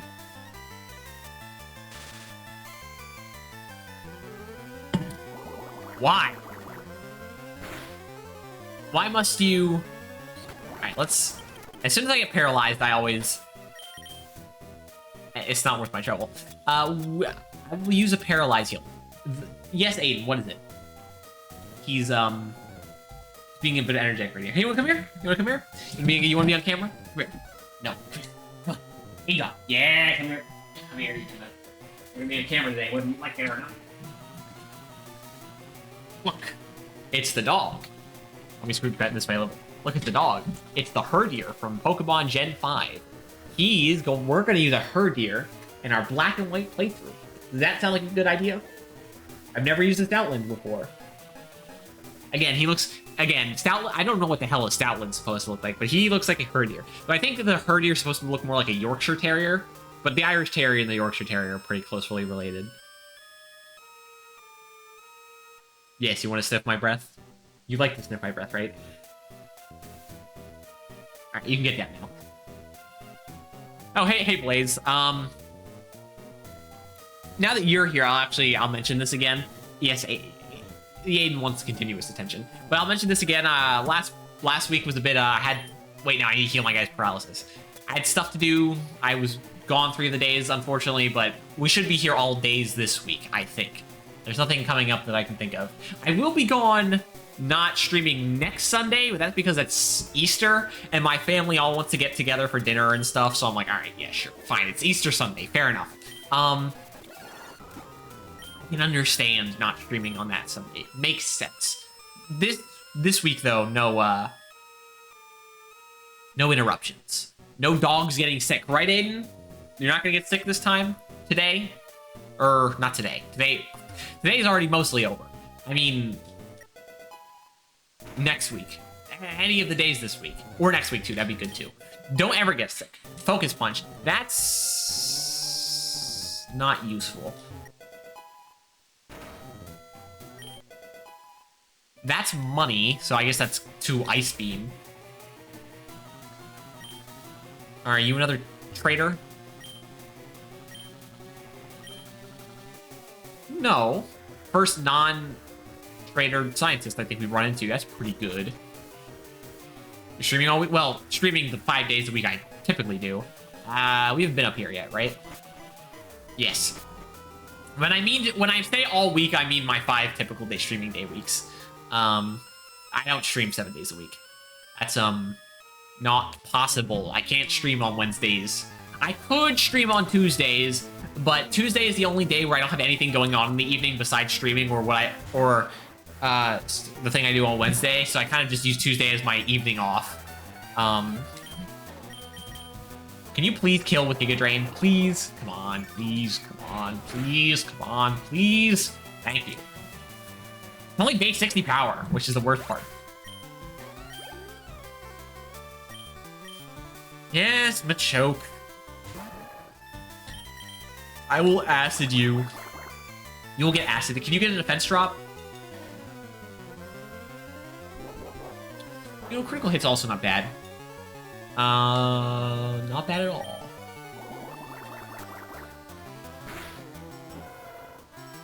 I appreciate it. You know, I was thinking, and there's so with me, I'm always talking about games, right? Well, that's the whole point. We're playing video games on a stream right now. What else are we talking about? But I'm always talking about games, and there's so many kinds of games, right? Because, and why am I saying this? Well, I've played a lot of different stuff on the stream, and I just was thinking about something. My brother and I have been playing Terraria for the first time for the both of us, which is cool. And we're playing on expert mode. We were told to play on expert mode because we each get something from bosses when we beat them. So that's cool. So definitely a game that I agree with why people like it. which made me think of Minecraft. And Minecraft's another good game, but Minecraft is a game that I have a hard time thinking of streaming at the moment, because it's one of those games where it's very open-ended and you never know when you're stopped. Oh, you could just rush for the Ender Dragon, but then you still got other stuff you could do. They keep... I haven't actually played Minecraft in a while. Have they come out with any new updates since then? I know I haven't played since they've added... I know the only thing they've added to Minecraft since I haven't played is they haven't added... I played when they added more depth to the underground, but before they added the new biome that's in the underground. So I have the knowledge about how the different ores are at different levels now. And there's that new stuff under where bedrock used to be that's harder to mine. All that jazz. So that's the last stuff I did. So I don't know if there's anything else been announced since then. What did it say he was sending out? Don't know. But anyway, right, Minecraft. Very open-ended. And there's a lot of stuff you'd realistically want to do in Minecraft, right? And there's also the whole community aspect. Definitely another game worth playing once you have a bigger community, because then you can do like a server and stuff. Be nice to have I have a second computer that it would be nice to run that as a server computer.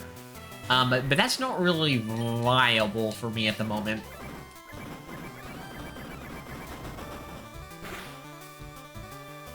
Oh, I might get 3 monitors soon, maybe. And by soon, I mean in...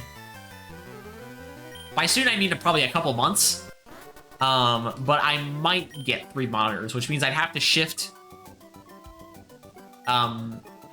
these 2 monitors right. My middle monitor, my left monitor would become my middle monitor because this is the 1440p one. And I would put a monitor to my left, and this would become my center monitor. I was playing Terraria with a friend. I'm a complete beginner, and I've officially played Terraria since like 2015. Well, I've never played Terraria at all. Period. At all. Well, okay. My brother and I tried to do a starting playthrough of Terraria before, and we got up to the wall of flesh, and then we stopped. But I also know that that's the beginning of what, like hard mode or whatever. So I haven't gotten to any of like the real actual challenging content. So we still got a lot of ways to go. We're not even to our new... Even in our new attempts, we're not even close to the wall of flesh yet. We still got to do the flying skeleton guy. No, it was just the flying skeleton guy. We've done most everything else. Right? I do know that I need to, like, contain the purple... Or no, we have the red in our world. We have to contain the red stuff before we go to hard mode. Which is going to be annoying. Because that's a pain in the ass. But with 2 people, it should be quicker. Kind of something that's nice about Minecraft. Terraria is a lot more... Okay, so I like Minecraft, and I like Terraria.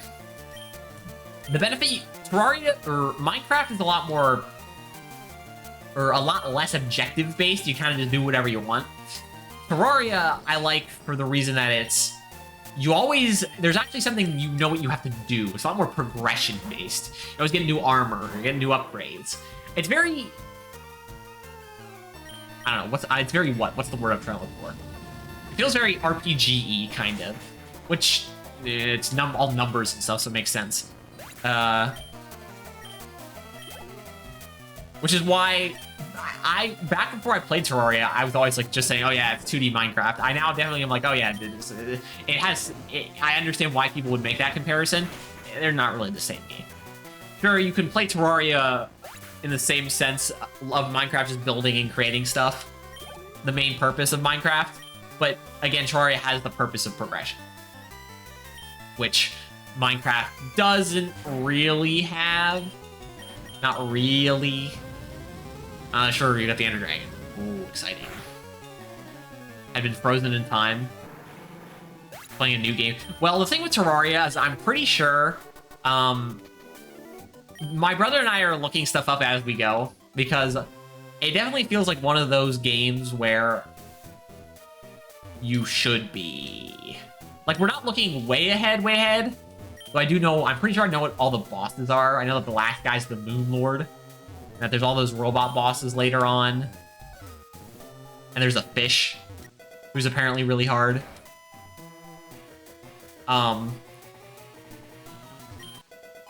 but for the most part, we're taking it as it comes. We don't know what like the new biomes are going to be like. I know that the red stuff is going to expand a lot faster once we go to hard mode, which is why we need to contain it. Also, I've got friends who've told me stuff too, but I don't really mind. It's not really a game that spoilers is as important to me as other games. Whereas other games, I don't want to know anything going into it, or as little as possible. But again, Minecraft and Terraria are definitely not games like that. And then there's definitely other games in the future that I'll play that are also not going to be like that. Mostly because they're pains in the asses. Game number one that comes to mind, or two games that come to mind. Well, the NPC call, yeah. Well, the guy, I know how the guide can help. But that's just not with like where stuff is or how to find or do. The guide tells you to craft things. That's the only thing. It doesn't tell you to do things, where to find things, what you need to actually do to progress. Like, how were we supposed to know to summon the boss in the red area? You had to throw a bunch of bombs at some heart things. Like, maybe you could figure that out eventually, but to be fair, we want to kind of actually be moving at a decent pace instead of just messing around for a long time. But anyway, the two games that I definitely am going to be like looking stuff up a lot when I play them are, I mentioned Zelda before. And we're not starting with Zelda 1, because like I said before, Zelda is one of those game series where I feel like you can start wherever you want. When we eventually get to playing Zelda 1 and 2, I will be looking stuff up when I play Zelda 1 and 2, because Zelda 1 and 2 are very much the Nintendo Power the game, because those games were there to sell copies of Nintendo Power because you had no clue what the hell to do. We don't have Nintendo Power anymore. When was the last year that came out, by the way? Like 2012? I think. Magazines don't matter anymore. Bulk Up? Bulk Up's not bad, but I don't know if any of my guys that can use it can learn it. But yeah, Zelda 1 and 2, I'm going to be looking crap up. I played Zelda 1 before, in fact, but I was looking stuff up the whole time. When I played, like, Ocarina of Time and for the first time, and when I played Breath of the Wild for the first time, when I played any other Zelda game I played, I haven't had to look stuff up unless I'm like in the post game. I'm like trying to 100% for whatever reason. I'm like, all right, now I just need to be like, okay, where's the last heart piece? Where's the blah blah blah blah? No, in Zelda 1 you need to look shit up. It's like, oh, you need to use a I think there's a certain part of the game where like you need to use the fire thrower thing on a specific bush on a specific screen, and there's no indication in the whole game that you're supposed to do that. Yeah, okay, you're right. That's the kind of thing that Zelda 1 and 2's bullshit is not. It's not worth my time. So, like, again, it's definitely a game. Games where I have to look stuff up, I'm not like, I don't know, say embarrassed, or I'm kind of sad the game is designed that way, I suppose. But I'm not like disappointed in myself in having to look stuff up. I'll definitely try to do as much stuff as possible without having to look stuff up, but I know it's an inevitability. Because those kind of games are, again, just a pain in the ass that don't like to be solved simply. And there are going to be other old games like that as well. Any game, basically, that possibly... Okay, not any game, but a lot of games are like on the NES and stuff. Which, hopefully, we don't play too many NES games, because the NES is not a very well held up system. In my opinion, the NES and the the NES and the N64 games don't hold up very well. Super Nintendo games can hold up well. And then GameCube games forward can hold up pretty well. But the NES and the the N64 games kind of, for the most part, have not very good games. But sometimes, with the case of Zelda 1, why can't we get a Zelda 1 remake? That'd be nice. But with the case of like games like Zelda 1, it's the only option. So if we ever want to play that, we gotta play Zelda 1. It's bullshit nonsense with looking up how to do it. Because there's a certain bush that you need to burn on a certain screen, and you don't know where it is. I love Minecraft, but my issue is that I have pretty much no reason to build fancy-looking things when you're playing alone. Well, my issue with Minecraft is I'm not good at building fancy things. My architectural skills are not up to par. I can build okay stuff. I can build utilitarian stuff. And I can't build nice-looking stuff. I can try. It's not going to come out well. So I don't typically try. Because the few instances where I've tried, I've been disappointed with myself. It's just not my strong suit. Which is fine. Like, whatever... I've had multiple Minecraft servers with friends throughout the years. Whenever we do those, most of my friends will be, oh, I'm gonna sit around, I'm gonna build a house, I'm gonna build some farm stuff, we'll do blah, blah, blah, blah, blah. Whereas I'm like, get diamonds, go nether, get to the Ender Dragon, build an enchantment farm, get an EXP farm, get a villager farm, just make myself as powerful as I possibly can, as fast as I can. And then all my friends will be like, oh, can we get enchanting books? And I'll be like, oh yeah, I've got the villagers all zombified and unzombified, so I get them for cheaper. Here, I can get them for you. And they're like, oh, can we get diamonds? I'm like, no, you're gonna have to get those yourself. So, like, I can do stuff, farm stuff I can help you with, as long as it's infinite, but if you want resources, you're gonna have to go do that yourself. The only problem is I progress so quickly and just do everything so fast that a lot of my friend groups, when we did have Minecraft servers, they would get bored a lot faster than me because, again, all they'd want to do is just kind of build and mess around. Whereas I'd always have some other new contraption to work on. Which means I felt like I always had some more stuff to do than they did. So I'll just build every kind of automatic farm there ever was. Sometimes I'll have to look it up, though. I remember last time I played on a Minecraft server, I learned how to make a creeper farm. That was cool. Like, with all the trapdoors on the ceilings, because zombies and skeletons won't spawn. Spiders will still spawn. You can't stop that from happening. But it basically means that you'll just get it's basically a spider and creeper farm, which, you know, is cool. Because, you know, you need that stuff for rockets for when you have your elytra. Are we there yet? What floor are we on? 8? Oh, we still have ages to go. Of boring, useless, the same looking trainers. And this is pre-Gen 2, so there's no female Evil Team members yet. That wasn't until Gen 2 they add. Wait, that might not be true. I haven't been paying attention. Did they add female Team Rocket trainers in this game? I know they're definitely in Heart Gold and Soul Silver. I don't remember if they're in this game. I just haven't been paying attention to the Team Rocket grunts. Because why should I? They're boring. And they all look the same. Because they're all wearing uniforms. Oh, I know that's what the purpose of uniforms are, is to make everyone uniform and look the same and blah, blah, blah, blah. I don't think uniformity or whatever, uniformity. I'm not a big fan of uniformity. It's, boring. And uninteresting. I like more uniqueness and not everyone doing and wearing and acting the same.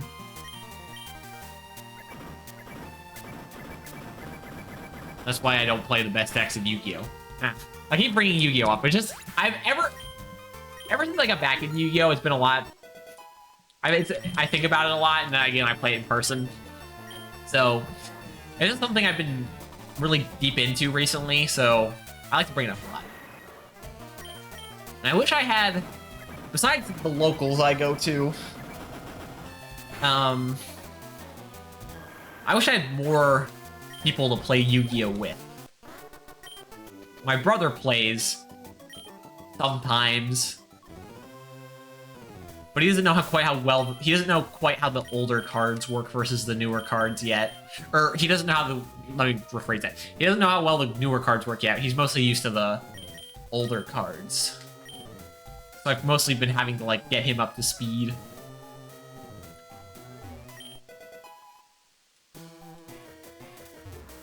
Isn't there a healing station up here somewhere?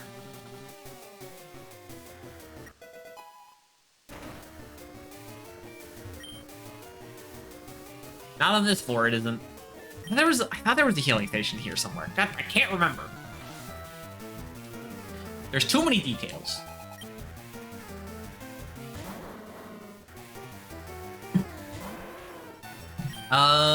Just keep flamethrowing them, I guess. We got the TM for you. Might as well keep using it. I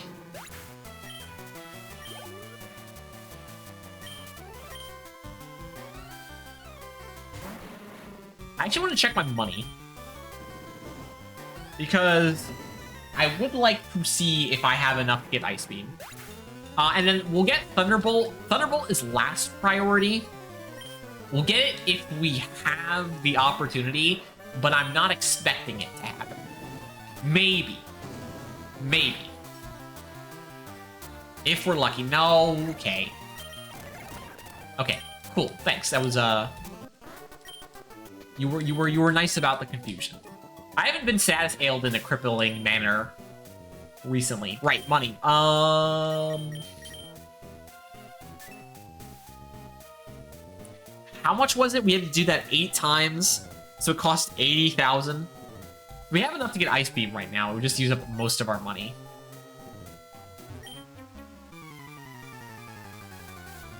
Where I'm causing you problems, you're cripples. You're causing everyone problems. You exist to cause problems. I'm existing to cause exclusively you problems. Anyway, strength. Again, Grimer has decent special defense. Yeah, I remember correctly. Mostly because I remember in my first playthrough of Sun and Moon, I used an Alolan Muck. I like Alolan Muck. Plus Poison Dark type is a pretty good type combination. You're pretty frail, all things considered. I want to build something cool. Something we're really gonna see. Well, it's definitely the benefit of playing Minecraft with a group of people. If you're doing solo Minecraft stuff, it's mostly just better to focus on progression, which is, again, mostly what I like to do anyway. Everything built is hard just for show. While Terraria is much more reason to build it. Well, you can build for show in Terraria too. I've seen pictures of people building cool stuff in Terraria. That's just for show. It's still an option. Now, where is that healing bed? Or healing lady? Or healing bed lady? Or healing... nurse? Or healing... ground rune? Like, that's in the ghost tower. We're still a little... Okay, well, whatever. Who are you? My Pokemon have weak points. Not if they're Sableye in this game, or Spiritomb until Gen 6. But yeah, so... Sableye, except for Mega Sableye, and Spiritomb are not the strongest Pokemon. But the fact that they have no weaknesses is pretty cool. It's a shame that they got rid of that. The fact... Dark and, again, I do like the addition of Fairy typing. I think it helps the game overall. But the fact that it got rid of Dark and Poison, or Dark and Ghost's unique aspect of having 0 weaknesses was just so cool. Like, you've also got stuff like Electros, who's a pure electric type with Levitate, so he technically has no weaknesses, but you can bypass that with Mold Breaker or Gravity or something. So he still can be hit super effectively, but it's just so cool. It was so cool that they had no weaknesses, and they weren't the best Pokemon either. But oh well. But Poison and Dark is one of those typings that only has 1 weakness, which is nice, and it's only a times 2 weakness in ground. So there's other Pokemon like ground water, stuff like Quagsire and Swampert and stuff. Any others? Whiscash? Any others? Seismitoad? Any others? Not that I can think of. But yeah, you got stuff like ground and water, which only has 1 weakness, but it's a times 4 weakness, and that's not cool. I got a text. Let me see if it matters. No. You always gotta check to see if a text matters. Oh my god, Aiden. What is it? What is it? What time is it? It's 9 o'clock? Alright, we're 2 hours into the stream, Aiden. There's only 1 hour left, okay? Listen, I know you're an impatient type. But I've seen you. When I sit out with you in the living room sometimes, when I'm the only one home with you and I'm not streaming, I'll see you lay still for like many hours at a time. What's different about me being in you being in my room that makes you not want to stay laying down? I can give you head scratches. I can give you head scratches. I can do that. He's just so needy. He's so needy. He wants attention. But I can't refuse those eyes. He's such a good dog. And what dog is it? Now where's the healing lady?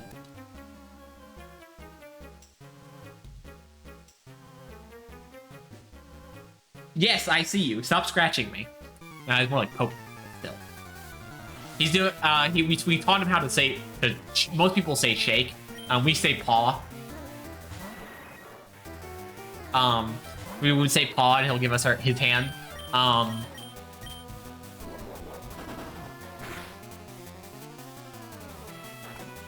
I think Flame Wheel's stronger than Strength. But again, I don't remember what Go Back's defensive stats are. But we've taught him to shake / do paw. And sometimes if he has something that's level enough where he's able to put one paw on it, he'll, like, let's say I've got a plate of food, and I've got 1 foot slightly raised off the ground because I've got my leg crossed or something. Because the foot is slightly off the ground, he'll put his paw on my foot to be like, oh, look, I'm showing you that I'm being good and doing the trick. Will you give me food now? So he's kind of doing that now because he's like, my chair is just a little higher than he typically do it, but I guess it's low enough. He's like, look, I'm putting my paw on the chair, which means I'm being a good dog. You'll now let me out? And I'm like, no, we still have an hour of streaming left, Aiden. What did he say he was going to send out?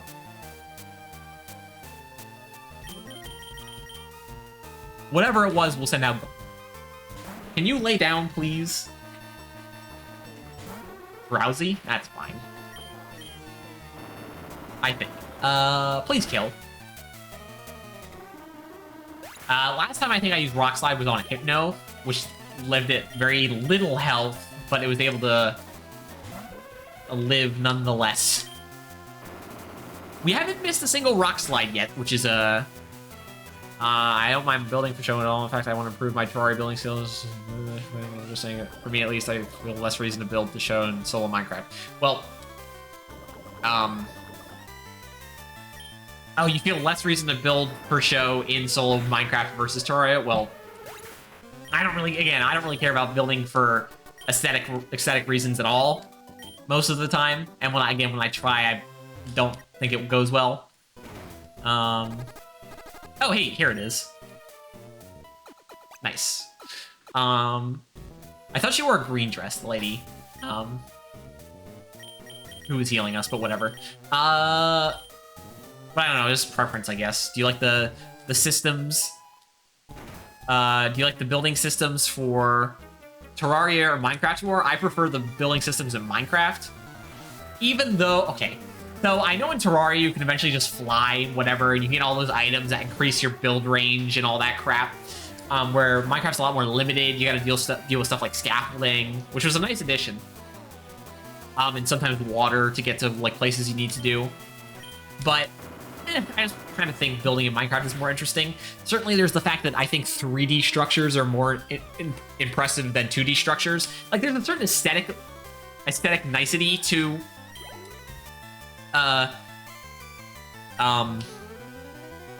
2D structures, and like I've said before, I think the best Pokemon sprites in Pokemon, so the best Pokemon sprites / models are the Gen 5 ones, the moving models, are better than any of the 3D models in later games.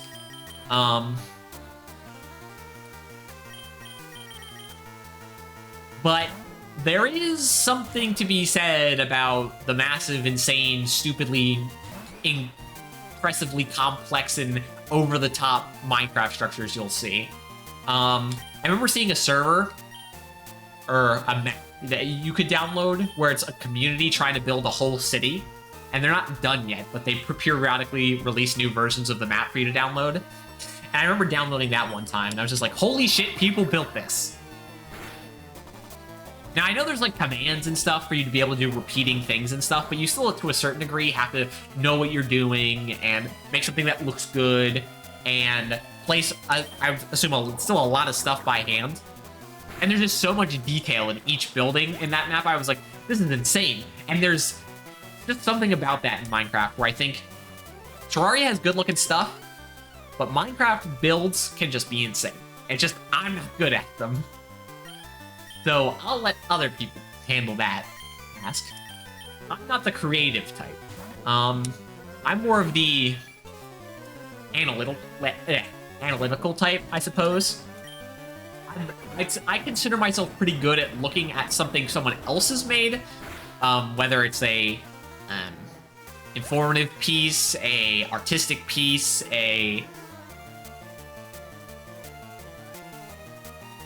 trying to think of any other words that would be described for some sort of something you made. Informative and creative seem like the most... They cover every basis, actually. And then certainly, of course, a piece can be both informative and creative at the same time. Like, for instance, a paper in college, like when I take classes, I'll have to read papers and stuff. I wouldn't consider most papers creative pieces. Maybe sometimes you'll get a paper with some creative aspects to it, but it's mostly an informative piece. Or like watching a speech or something. Like, so again, sometimes you get some creative aspect. For the most part, it feels just mostly like it's focusing on the informative aspect. And then sometimes you just get art for the sake of art. I want to make something that looks cool. But then I would say most art has the fact that you're making something that looks cool, but it also has some kind of message or something to say. But yeah, anyway, I would consider myself better at analyzing stuff other people has made instead of making my own thing. And then, of course, there's other people who are the other way. They're like, oh, I'm pretty good at making my own stuff, but when it comes to giving, like, constructive criticism, or like constructive criticism or analyzing how a piece is supposed to be put together and all that, I'm not so good at it. Like, I had a friend once who was like, oh, I'm glad that you, like, he, like, showed me a piece of his artwork, and he's like, well, I'm glad that you tell me what you think, and, like, you're actually able to give me good insight, instead of just telling me that you think it's good. I'm like, well, yeah, it's because, like, I actually look at what I'm looking at, and I'm like, I can see, like, a flaw, like, a small flaw here, or a small thing here that's like, oh, this could be changed in this certain regard, or this is, I can see how this affects this other part, and all that stuff. So it's just a different skill set. I like working with tools in 2D space. I think... So... The thing about working with in 2D space is it's easier and harder at the same time, is I'd say it's a way to put it. The fact that you don't have to deal with a whole other dimension makes it easier, but then you have to be creative to depict something in 2D space, because you don't have the ability to show that that object in the manner of being 3D. So, again, different skill sets. No one's perfect at everything. And anyone who thinks they are is, deluded. Or insane. Or just, what, megalomaniacal?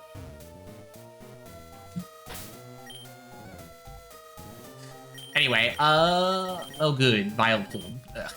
I've never been more disappointed in a party member. Zinc. Alright, well, this is the last thing before we start taking teleporters. This building has taken so long. But it's so big. Is there any bigger... Are there any bigger dungeons than this? Actually, that's kind of an interesting... So, I kept... Again, every time I think of something in Pokemon, I'll go through the whole series and touch on this game does it this way, and this game does it this way, and this game does it this way. What is the biggest dungeon-like thing in Pokemon? Gen 1, definitely Silph Co. And nothing else comes close. At all. Maybe in that terrible post game that I mentioned that's not worth playing. But if there is something, it's not worth commenting on. So it's definitely Silph Co. Gen 2. It's a shame that Mount Silver is a lot smaller than you'd think it would be. Besides that, nothing in Gen 1 nothing in Kanto in Gen 1 is particularly big or interesting. Part of the problem with Gen 2 is that Gen 1 Kanto feels like a waste of space in Gen 2. Getting smaller modern Pokemon, I can definitely see that. So what's Gen 2's biggest dungeon? Trying to think. The radio station isn't that big. The Mount Ember is big-ish. And then you'll get some deceptively big stuff in Gen 2. Like, there's that cave in between when you go south of the Flying Gym Leader City. There's that cave you have to go through to get to the Bug Gym Leader City. That cave, once you get access to Surf, is deceptively bigger than it first looks. Trying to think of anything else. The Whirl Islands, they're not that big. It's just that there's 4 entrances, and that kind of makes it feel a bit bigger than it actually is. I'd say that Gen 2 has a lot of dungeons that are decently sized, but they all feel about the same size. None of them are huge and sprawling, not that I can think of. Because like the Ice Cave before Claire, that's again about the same size as everything else. Dark Cave is about the same size as everything else. The Underground Rocket Lair in Gen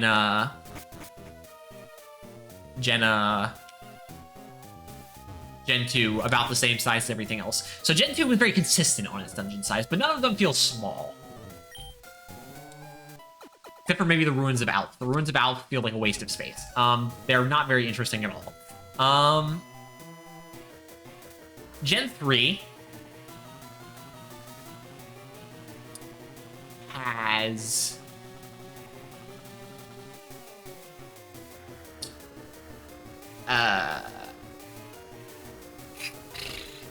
So let's see. The forest, not interesting. The cave, the Meteor Falls cave, is actually really small for no particular reason. The lava magma hideout in the ocean is kind of small. The one in the volcano that's in Emerald specifically, I don't actually know, because Emerald, I've never actually played enough of Emerald to play that part. So I can't say, but I don't think it's gonna. I don't suspect it to be very big. I think Gen 3 is probably the first game with a good victory road. I'd say that the best victory roads are probably Gen 3, Gen 4, Gen 5. With Gen 5 having 2 different victory roads, but they're both pretty good. Wait, I'm on the first floor? Yeah, okay. Both Gen 5 victory roads are pretty good. The Gen 4 victory road's pretty good. The Gen 3 victory road's pretty good. The Gen 6 victory road... and then your Gen 7 victory road is fucking a joke in Gen 7. I mean, in Sun and Moon, and is okay in Gen... Or Sun and Moon. Ultra Sun and Ultra Moon. Well, we have to go find the one teleporter that takes us to where we need to go. I think it's this one or the one to... Yeah, okay. Is there anywhere else we can get to? What do you lead with? Pidgeot? Okay, well, I think you lead with Pidgeot. Anyway, Gen 3, what else do they have? The cavern where you go fight them underwater isn't that big. The tower to get to Rayquaza is probably the biggest now that I think about it. Maybe? I think so. Whatever that tower's called. Anything else that comes to mind? There's that cave next to the fighting gym leader. That's not very big either. I'm switching out after this, so don't worry about that. I don't care about getting feather danced.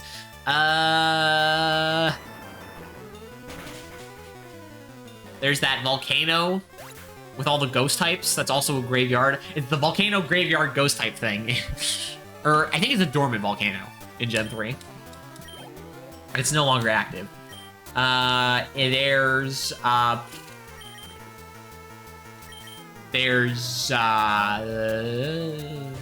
think the Rayquaza Tower is the biggest in Gen. What's it called? Okay, Gen 4, easy. Mount Coronet. Mount Coronet is fucking huge. I don't think you can say anything else in Gen 4. Gen 4, I would definitely say has... Is Mount Coronet the biggest dungeon in any Pokemon game? Maybe. Mount Coronet is insanely big. And then the Victory Road is probably one of the biggest Victory Roads in Gen 4 as well. From what I remember. Again, it's been a while since I played Gen 4, but definitely feels Victory Road and Mount Coronet. Besides that, you've got Galactic whatchamacalled. The Galactic main base is pretty sizable, but not huge, not as big as Silph Co. You've got the Distortion World, which is boring, but it's there. Distortion World is kind of feels underutilized, in my opinion. You've got the cave under the bridge where you catch Gibble. I think it only has 2 floors, just 2 different entrances, so there's 2 different sections, but only 2 floors. And there's a reason to have Thunderbolt, by the way, since the Shockwave didn't kill in 1 shot, even though it was quad effective. Your Gen 4, what else? You got a bunch of small caves. You got the little cave in between the city and the rock type gym leader. You got the little cave when you go north of that city where you get the Pokey Etch or whatever up towards the Flower Town. You got what else? You've got. Oh, I also think that I find the Safari Zone in Gen 4 is the most unique because it's this cool swamp thing, even though you keep falling into mud, which is kind of annoying. It's definitely the most unique. But yeah, Mount Coronet and the Gen 4 Victory Road are probably 2 of the biggest dungeons in the whole series. What do you say, Alakazam?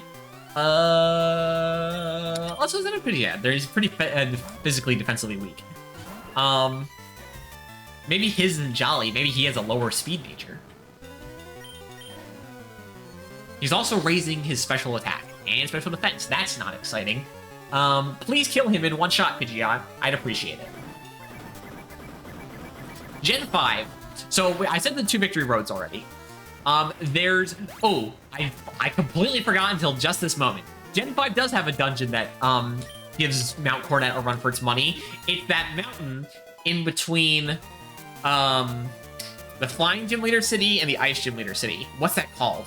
And it's even bigger in Black and White too, because they connected it to somewhere in the Ground Gym Leader City's place. That is also probably about as big as Mount Coronet. So those are probably the 2 biggest dungeons in the series. It's something mountain. Isn't Regigigas there in Black and White too? What's it called? Okay, shut up. Okay, let's run back just to be safe. So what floor is this? The 3rd floor? I think we'd be faster to go to the Pokemon Center. Anything else in Gen 5 that really springs to mind? There's the Gen 5... There's that cave that goes from the Pokemon World Tournament to the subway that also has connections to the Stand Desert Temple. That one's not as big, I don't think. If you include the sewer, it's pretty big. But they're 2 different distinct areas. You've got the cave where you catch...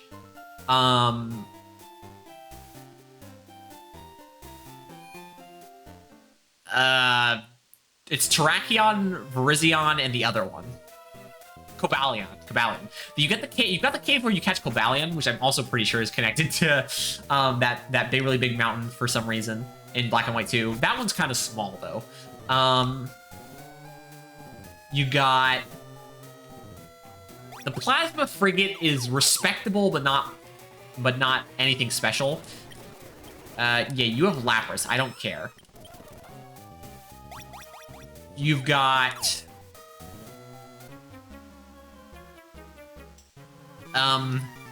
Team Plasma Castle sucks. Like, it's cool, but dungeon-wise, it kind of sucks.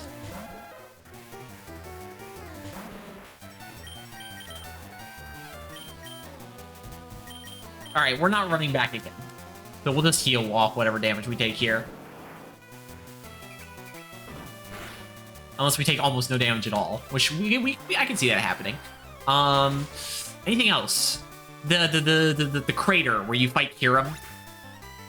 That one's okay. I mean, it's fine.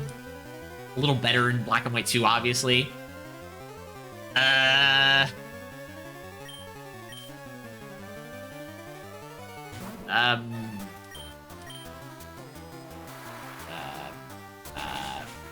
I think the forest in Black and White 2 is probably the biggest of all the forests if you take Viridian Forest, the really small forest in Gen 2, the really small forest in Gen 3, the kind of smallish forest. Nah, the Gen 1 and Gen 4 forest I can find probably comparable. The Gen 5 forest is probably the biggest because it also has that like subsection to the right.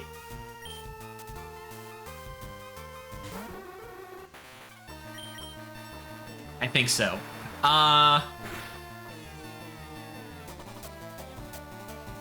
Okay, maybe we will have to heal after all. Don't confuse me. Oh wait, no, right. Second doesn't confuse, it's lower special defense. Anything else Gen 2 5 has? Anything interesting? Anything on the right side of the map I'm forgetting? Everything I've been saying so far has been mostly focused on the left side of the map. The right side of the map has... It has that underwater area in Black and White 2 that's kind of...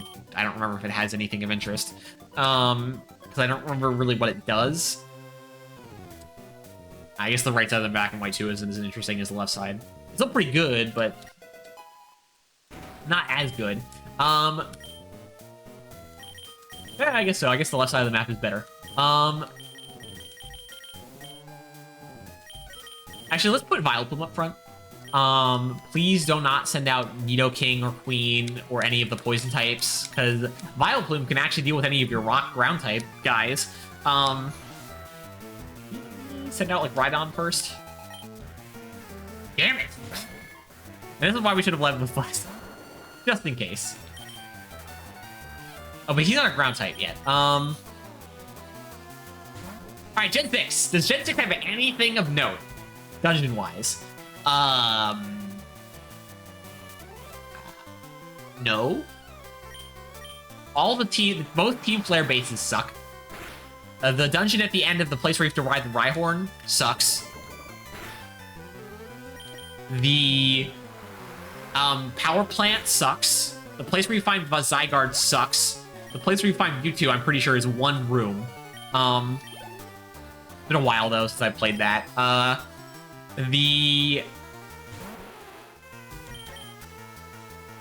Anything else I can even think of? The Pokemon, the Pokeball Factory sucks. The little cave to the left, to the left in between the shore and the rest of the region on the west side of the map sucks. Team Flare was most evil for wanting to nuke the world and kill all the people. Yeah, sure, I guess. I still think,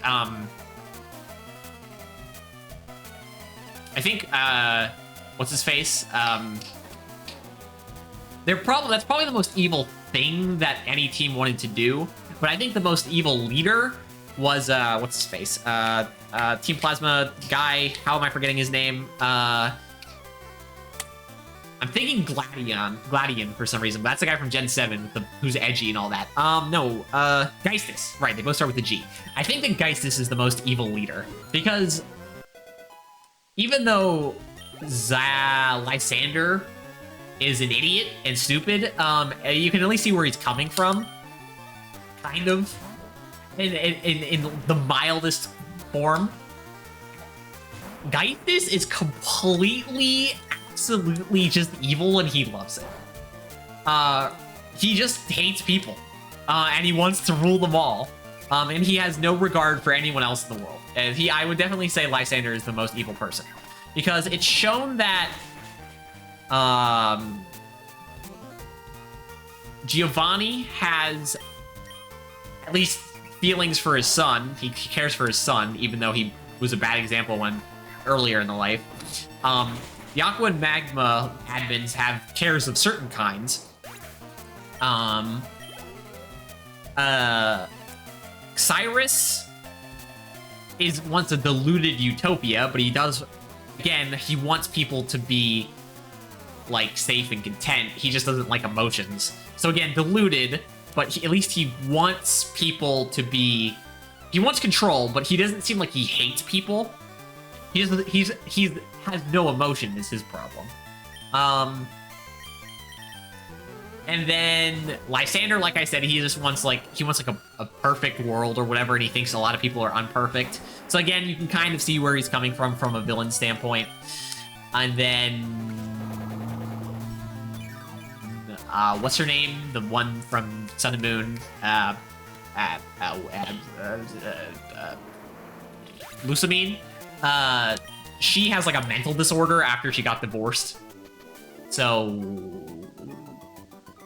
there's that. Or no, it's not that she got divorced. Her like husband lost his memory and he disappeared, I think.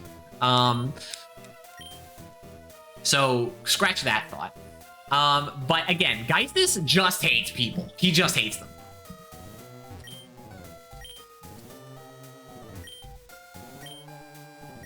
Yeah, thanks for the Master Ball. I appreciate it.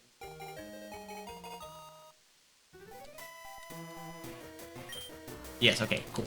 Guys, oh, okay, you know, I mostly don't want to talk about, Pokemon manga outside of the times we're playing the generation where it's pertinent, but since we're talking about the evilness of team leaders, next to all, I weren't finished games where it feels like you got an X2, Y2, or Z. Yeah, definitely. But if we're going to talk about the evilness of team leaders, and we're going to talk about the manga real quick, and I'll definitely bring this up again later when we play Black and White. Probably two of the most intense scenes in the Pokemon manga are the conclusions to the X and Y and the Black and White 2 arcs. Because we'll cover the Black and White, or the X and Y arc first, because that one's a lot more, just a little more sad, and like it kind of sucks, but like, you know, it is what it is. Is when Lysander is falling after whatever super powerful Pokemon. I think he was using Zygarde to like fight. What I get? Psychic. I don't really have much of use of that since the guy I need to know Psychic already has like. Anyway, as Lysander's falling after getting beaten by X,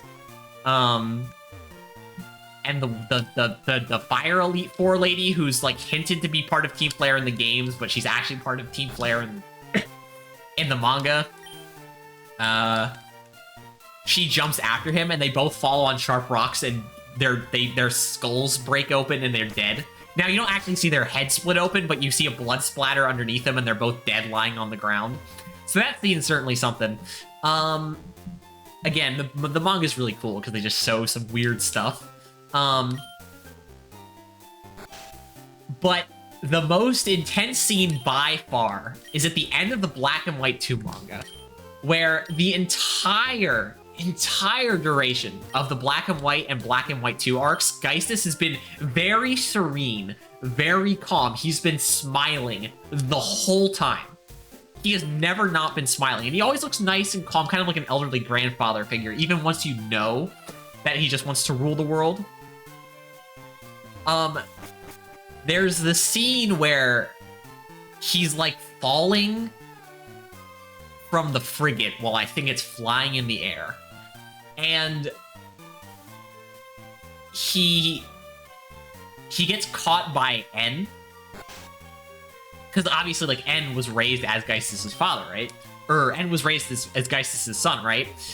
Even though N was, like, clearly adopted. But Geistis was N's father figure. And Geistis, when N catches him, he's like, oh, I'm your father, and I know you've caused a lot of problems. I've caused problems, but I still love you because you're my father. Geistis, at that moment, he's about to fall to his death, and N catches him to save his life. At that moment, Geistis finally lets his mask slip.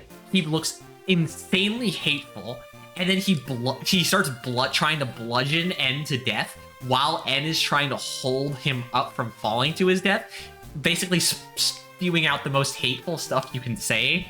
And then I think eventually N ends up letting go because he gets knocked unconscious. And then you see Geistis fall. I don't think you see Geistis' body, unlike Lysander. But you see Geistis fall.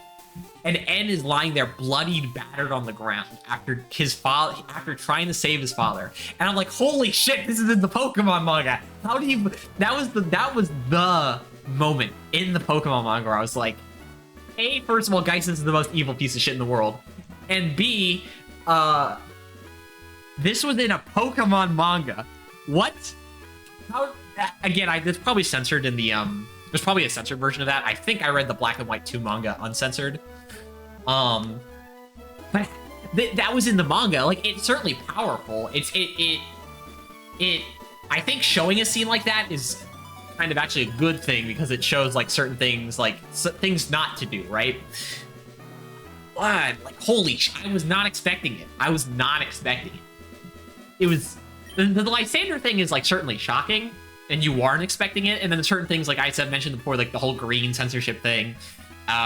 There's a scene with Y that's censored, from what I remember. I think I mentioned the crystal scene where she gets slapped by her mother is censored. I don't remember if the scene with Red and Sabrina in the hot springs is censored. But since Sabrina's covered up the whole time, I don't know if she is. Anyway, so there's a bunch of like sexual stuff that's censored now, obviously. But the violence kind of the Lysander's death and whatever her name's death, because she falls on top of him and also dies. And Geistis' death and the fact that N gets beaten to like a bloody pulp is like, you do not expect that in Pokemon. Like, sure, you do see like people getting injured. I recall there's a scene when you first, in the Ruby and Sapphire arc, when it's revealed that Ruby has a scar on his upper head, which is why he never takes his hat off. It cuts back to him getting that scar, and you see blood in that. But Lysander, or Geist, beating up, or basically beating down N, is the most shocking and brutal, and just, I'm so amazed that it's in the manga thing in the manga. And once again, Geist is the evilest leader. There is no ifs, ands, or buts about that. I should not be using Absorb. I should be using Acid, probably. Okay, that actually did more damage than I thought it would have done. I think it is a Slowpoke, and I am a Vileplume. Oh, come on. Critical hit. But yeah, Geistis, evil. Evil, evil, evil, evil. You don't see that in the game. Okay, you see it in the game a little bit. Again, the games are a lot more toned down. The manga was just basically, for the most part, given free reign to do what they want, and a little less free reign to do what they want in the English censored version. Because the Japanese don't care as much about a lot of things that here in like America they care about, which is, I don't like censorship. I will never like censorship, no matter what it is. I think censorship's a bad thing. You want to see your artists or creators' original intent. Censorship just ruins that all. I know famous example of this is there's that Wii U game that they also brought over to the Switch. Tokyo Mirage Sessions FE, or Sharp FE, or whatever it's called. It's a crossover between Fire Emblem and Shin Megami Tensei. I think it's mostly Shin Megami Tensei with a little bit of Fire Emblem sprinkled in there. I haven't played it. I just know what it is. I recall that there's censorship in the American/Western release, and then when they brought it to the Switch, I recall hearing some of this stuff about how the Japanese Switch version was the censored version, and the Japanese were like, why the hell are you doing this? I was like, yeah, no, censorship bad. Just no censorship, please. I don't like it. Modern parents are making censorship worse. Well, I definitely say that here in the... Okay, I would say in the West, aka in places like the United States, Europe, Canada, Australia, New Zealand, basically anywhere that's European plus European adjacent, because obviously the United States and Europe and Canada and Australia and New Zealand are all pretty comparable to each other in a lot of regards. Europeans would not be happy to hear you say that, and they are. But then, like, obviously Africa is very distinct from the rest of, like, that, like, Western-centric view. Asia, very distinct. And then South America has kind of gone up. They were less distinct before, but they kind of started to go off and do their own thing. But here in the West, basically the same. People have become slowly but surely more tolerant to some things, but less tolerant to others. I definitely say the spreadingness of information in the media has made the lack of tolerance of certain things better. Has made the lack of tolerance of certain things better, but the lack of tolerance for certain things worse, and vice versa for both cases. But whenever I can, if there's some media that is very clearly censored, you should watch the non-censored version. I can understand not showing stuff to like young kids, more on the sexual side than on the violent side, but you don't want anything too brutal on the violent side to show to young kids. But so with my examples with the Pokemon manga, I think that because it's not graphic, it's just you see blood. You only see blood. But it's like the insinuation of what happens is where the real power of the moment comes in. And I think it's 100% fine to show like a younger kid of like 7, something like that, because if you're a 7-year-old and you watch a show or read the Pokemon manga and you get to that scene with Geistis and you have a good relationship with your parents and you see Geistis, who is the father figure for N, do that to his son, that kid is gonna make the connection, oh yeah, this is a bad thing, and be like, yeah, that's something that shouldn't happen in the real world. So I don't understand where that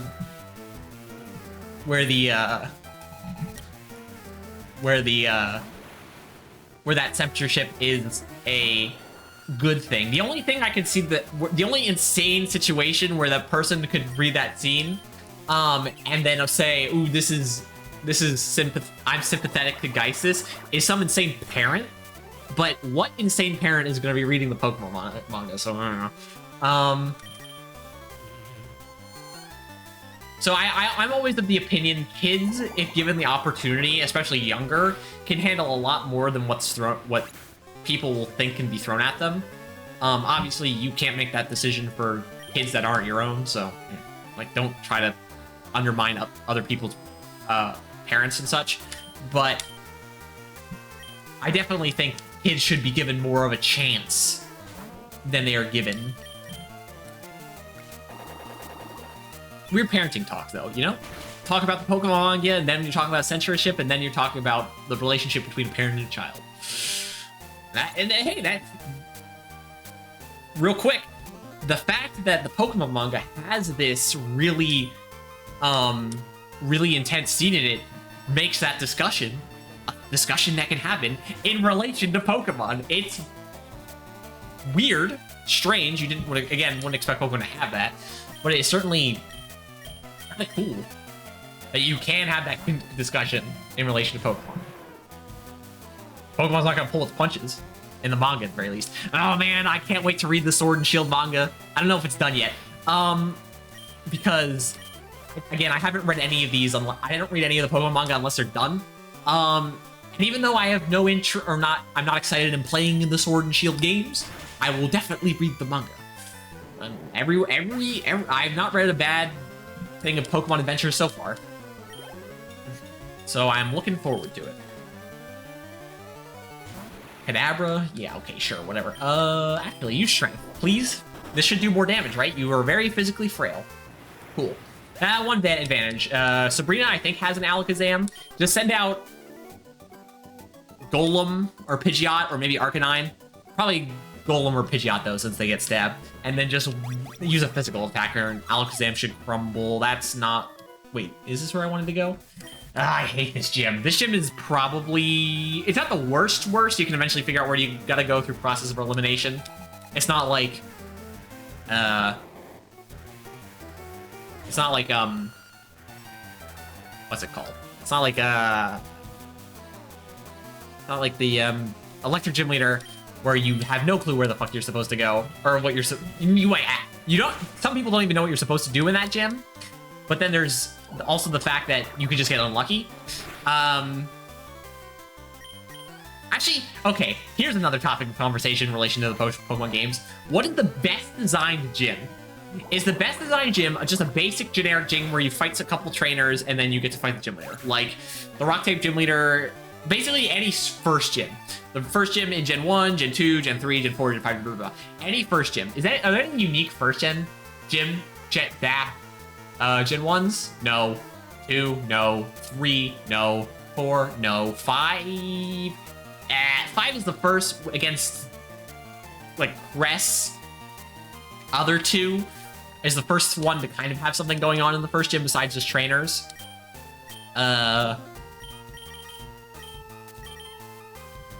Black and White 2's first gym? Nah, it's not really anything going on either. X and Y's first gym has the most going on of that, and then Gen 7 is not gym, so we don't have to talk about them.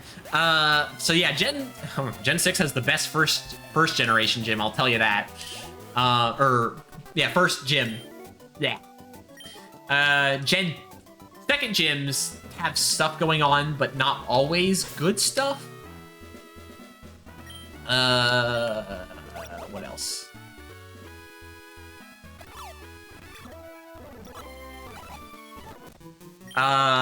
So second gyms in Gen 1? No. Gen 2? I don't remember what the original Gen 2's second gym looks like, but the second gym in Heart Gold and Soul Silver's has a gimmick, and it's an okay gimmick, I guess. It's like, what, shoots and ladders or whatever. Gen 3? It's like the really dark area. I think one's fine. Gen 4 second gym. It has 2 different versions, depending on if you're playing Diamond, Pearl, or Platinum. The Diamond Pearl one's just a maze, and then the Platinum one's a clock. That's kind of boring, to be honest. The library, I remembered her name, and now I've forgotten again. Lana, Lenora, I think. The book quiz stuff, I guess that's fine. Quizzes are fun if they actually have interesting questions. A Black and White 2 second gym. The second gym of Black and White 2 is very unique aesthetic, but not very interesting. Yes, Aiden, the stream is almost over. We'll be able to leave soon. Gen 6 second gym. Not very interesting at all. In fact, it's very slow from what I remember. Gen 7, we just skipped over Gen 7. Third gym. Gen 1 is probably the worst gym ever, actually. The Electric Gym Leader is probably the worst gym ever designed, probably. Because it's just random. It's just luck. And luck is not good. Gen 2, third gym is Whitney. Boring. Gen 3 is the electric guy. What is the electric guy's aesthetic in Gen 3? I don't remember. What do you do?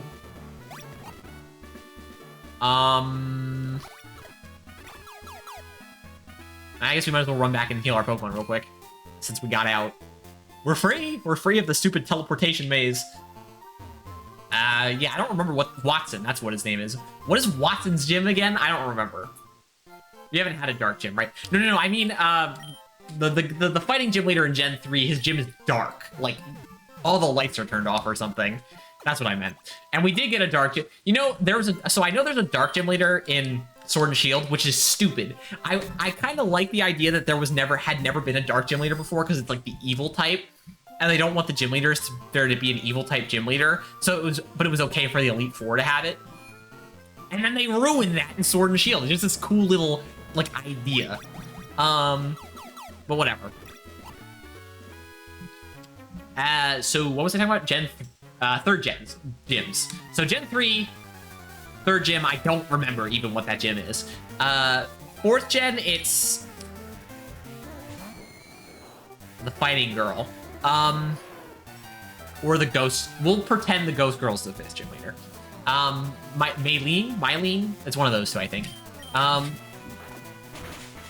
Her gym is again different between Platinum and Diamond and Pearl, but I can't remember what the one of them is. I know there's the one where you shove the things into the pile of tires. That's the only one I heard. That one's an okay gym, I think. That's probably the first good gym that I brought up. Then we've got Gen 5's third gym, which is the bug guy in both games. Which is... The first one is like the painting oil stuff, which is stupid. And the second game is the spiderweb nonsense, which is, it's okay, I guess. Not great. So and then Gen 6's third gem is the grass guy. No, the fighting girl. It's the roller skate park. I don't remember if that one's any good. Fourth gym. And we're putting my basically just putting my Pokemon memory skills to the test. So far, I've just failed on Watson. Fourth gym, Gen 1, is Erica. Gen 1 Erica is very boring. Nothing special going on in there. Gen 2 is the ghost guy, Morty, I think his name is. Did we get to the top left yet? Yes, okay, all that's left is Sabrina.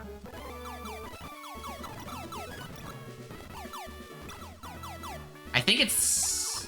No, I think it's one of these teleporters in this room. No? Okay. Oh, we hadn't actually fought this lady yet. Well, one more to go. Fourth gym, Gen 1 sucks. Gen 2 is the ghost guy, Morty, I think. It's another gym where the gimmick is it's really dark and all the lights are turned off. It's fine, I guess. You fall off the edge, you go back to the start. Gen 3's fourth gym is the Flannery. That one, I don't even remember what the aesthetic of that one is either, to be honest. Gen 3 is kind of actually turning up blanks all of a sudden. Gen 4 fourth gym is the water guy. It's the one you raise and lower the water levels. That one's okay. I actually kind of like that one too. Gen 5's fourth gym is the Electric Girl. It's two different ones. The roller coaster is okay. The catwalk is boring, but it has a nice conclusion to the gym, so I like that one. Alright, now how the hell do I get... Now it's process of elimination time.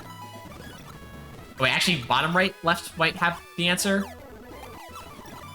Nope. Alright, top right, let's try all the top right ones. Let's try all the top left ones. There we go. Alright, we found Sabrina. Jesus, took long enough. Okay. You know, actually, I guess we're ending with a gym leader once again. This might not go well. Oh well. Anyway, while we're doing this, Gen 4, wait, Electric Gym, yeah, I already said Electric Gym. Gen 6, fourth gym is the grass guy. It's okay, I guess. He's there. He's a very forgettable gym leader. The old guy with the scissors, like he makes clothes or whatever.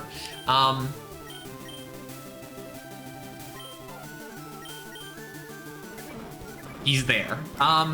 Fifth gym, Gen 1, is Koga. It's fine. The invisible walls thing is an interesting aesthetic. Gen 2's is 5th gym leader is technically the fighting guy, right?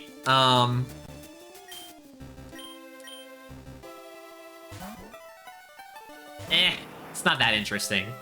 Like, it's there, I guess. It's an okay gym. Kind of boring, though. 5th gym in Gen 3 is Norman, your dad. Venomoth. Yeah, okay. I guess we can give Alakazam something to do. Norman's gym is fine. I guess it's the gym based around letting you fight what trainers of specific, like, classes or whatever you want to fight. It's okay, I guess. Gen 5, it's the ground gym leader both times. In one of them, it's like an elevator thing.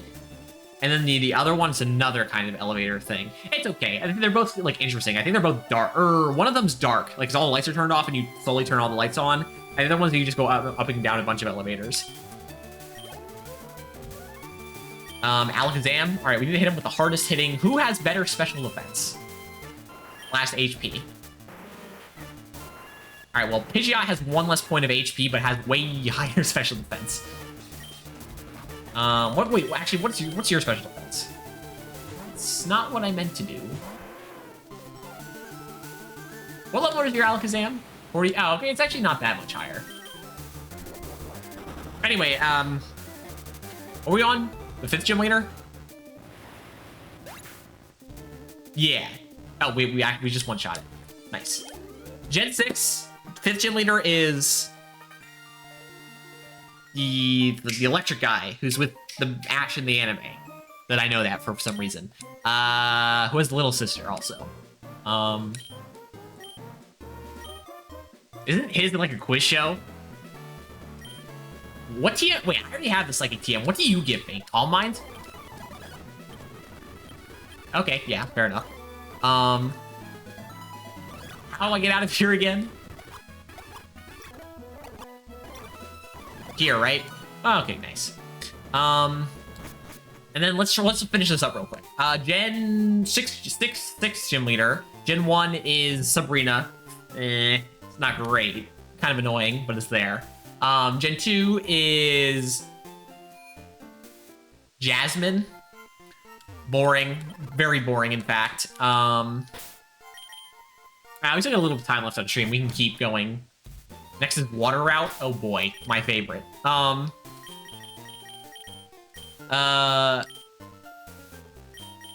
Yeah, Jasmine's is very boring. The flying gym leader, I don't even remember what hers is like either. Gen 4 6 gym leader is the... Oh, I forgot to talk about Fantina, the ghost gym leader from Gen 4. She's the 5th gym leader. Hers is either a quiz thing or a maze. They're both fine, I guess. But, so the steel gym leader is the 6th gym leader in Gen 4. His is fine. It's like an elevator maze. And it's there. Gen 5's is the flying Skyla. I don't remember what the black and white Skyla gym is like. I do remember what the black and white 2 Skyla gym is like. It's where you're shooting your... Wait, no. The black and white one is where you're the one you're shooting out of the cannons. That one's pretty interesting. And then the black and white 2 one is where there's the massive wind tunnel. That was also pretty good, actually. So Skyla is not a bad both ways. And then Gen 6's 6th gym leader is... Oh, crap. The fairy girl in the dollhouse. I don't remember what the deal with her gym is. I just remember it's in a dollhouse. And she thinks she's the Pokemon. Anyway, 7th gym leader. We're almost there. We're almost there. Home stretch. Once I'm done with this gym thing, we'll end the stream. I want to complete it. What are good gyms?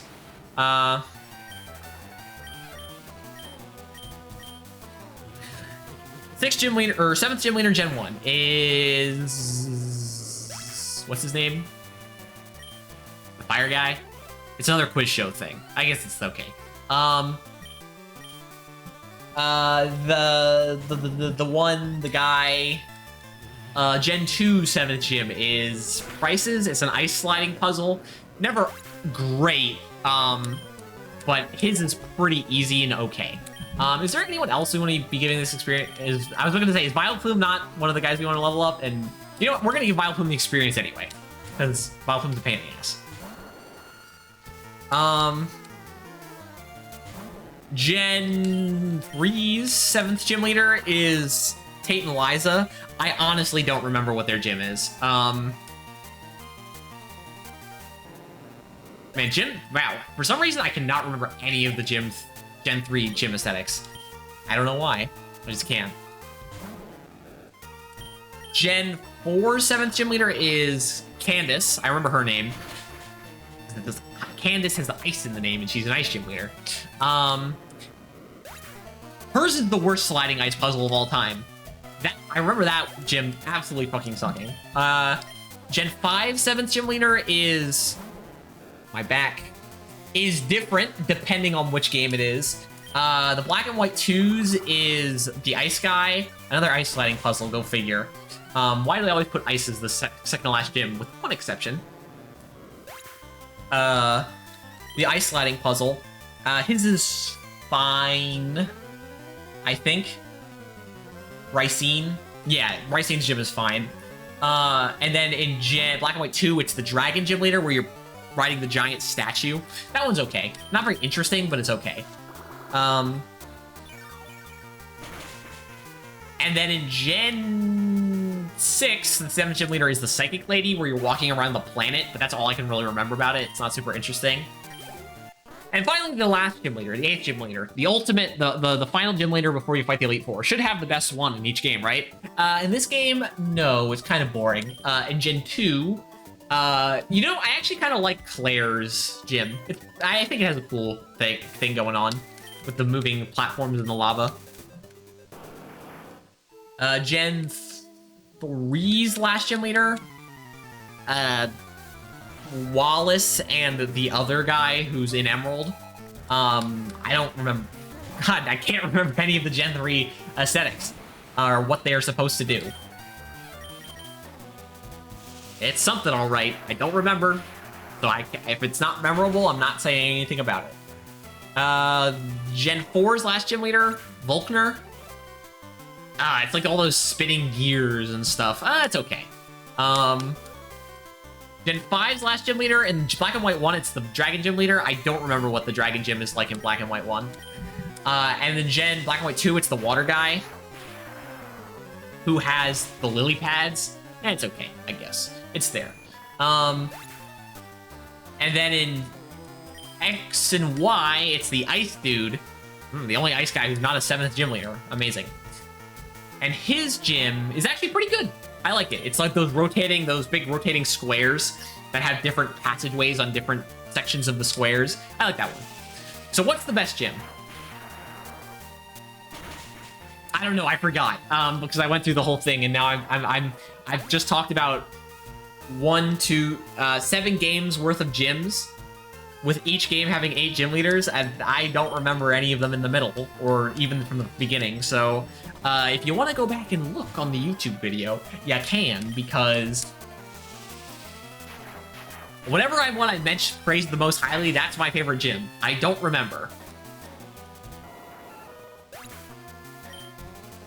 Now that I think about it, with Mylene, the fighting gym leader from Diamond and Pearl, maybe. That certainly seems like a good one. Anyway, yeah, all right. Well, so with that being the case, I will now be ending the stream to also be making Aiden happy. He is very sad. He's like, can I please go outside now? He also probably wants dinner. Maybe. He doesn't always eat dinner when he's given it. So, yeah. All right, well, that's going to be the end of the stream today. My back. It's so hot. Please, I need it to be less hot in this room, please. Fan, you're supposed to do more. Anyway, yeah, nice stream. No distractions this week, which is nice. So tomorrow we'll be back with Doom 1. Oh boy. Will we be able to beat it tomorrow? Probably not, since there's 4 episodes worth of stuff. We're only a section of episode 2. You know, oh, excuse me. I know there's a secret level in each episode. I'm dying. I know there's a secret level in each episode of Doom. I missed it when I was playing on stream. I did, again, because I was looking for secrets on trying to keep up on practice because I wasn't playing Doom for a while. I did see it. It was not very interesting. But hopefully we find the secret level in episode 2. All right, Aiden, you ready to leave the room? You want food? You want to go outside? One of those things? All right, anyway. So, yep, that's going to be it for the stream. He's excited now. And see you all tomorrow, and have a nice evening. Bye-bye.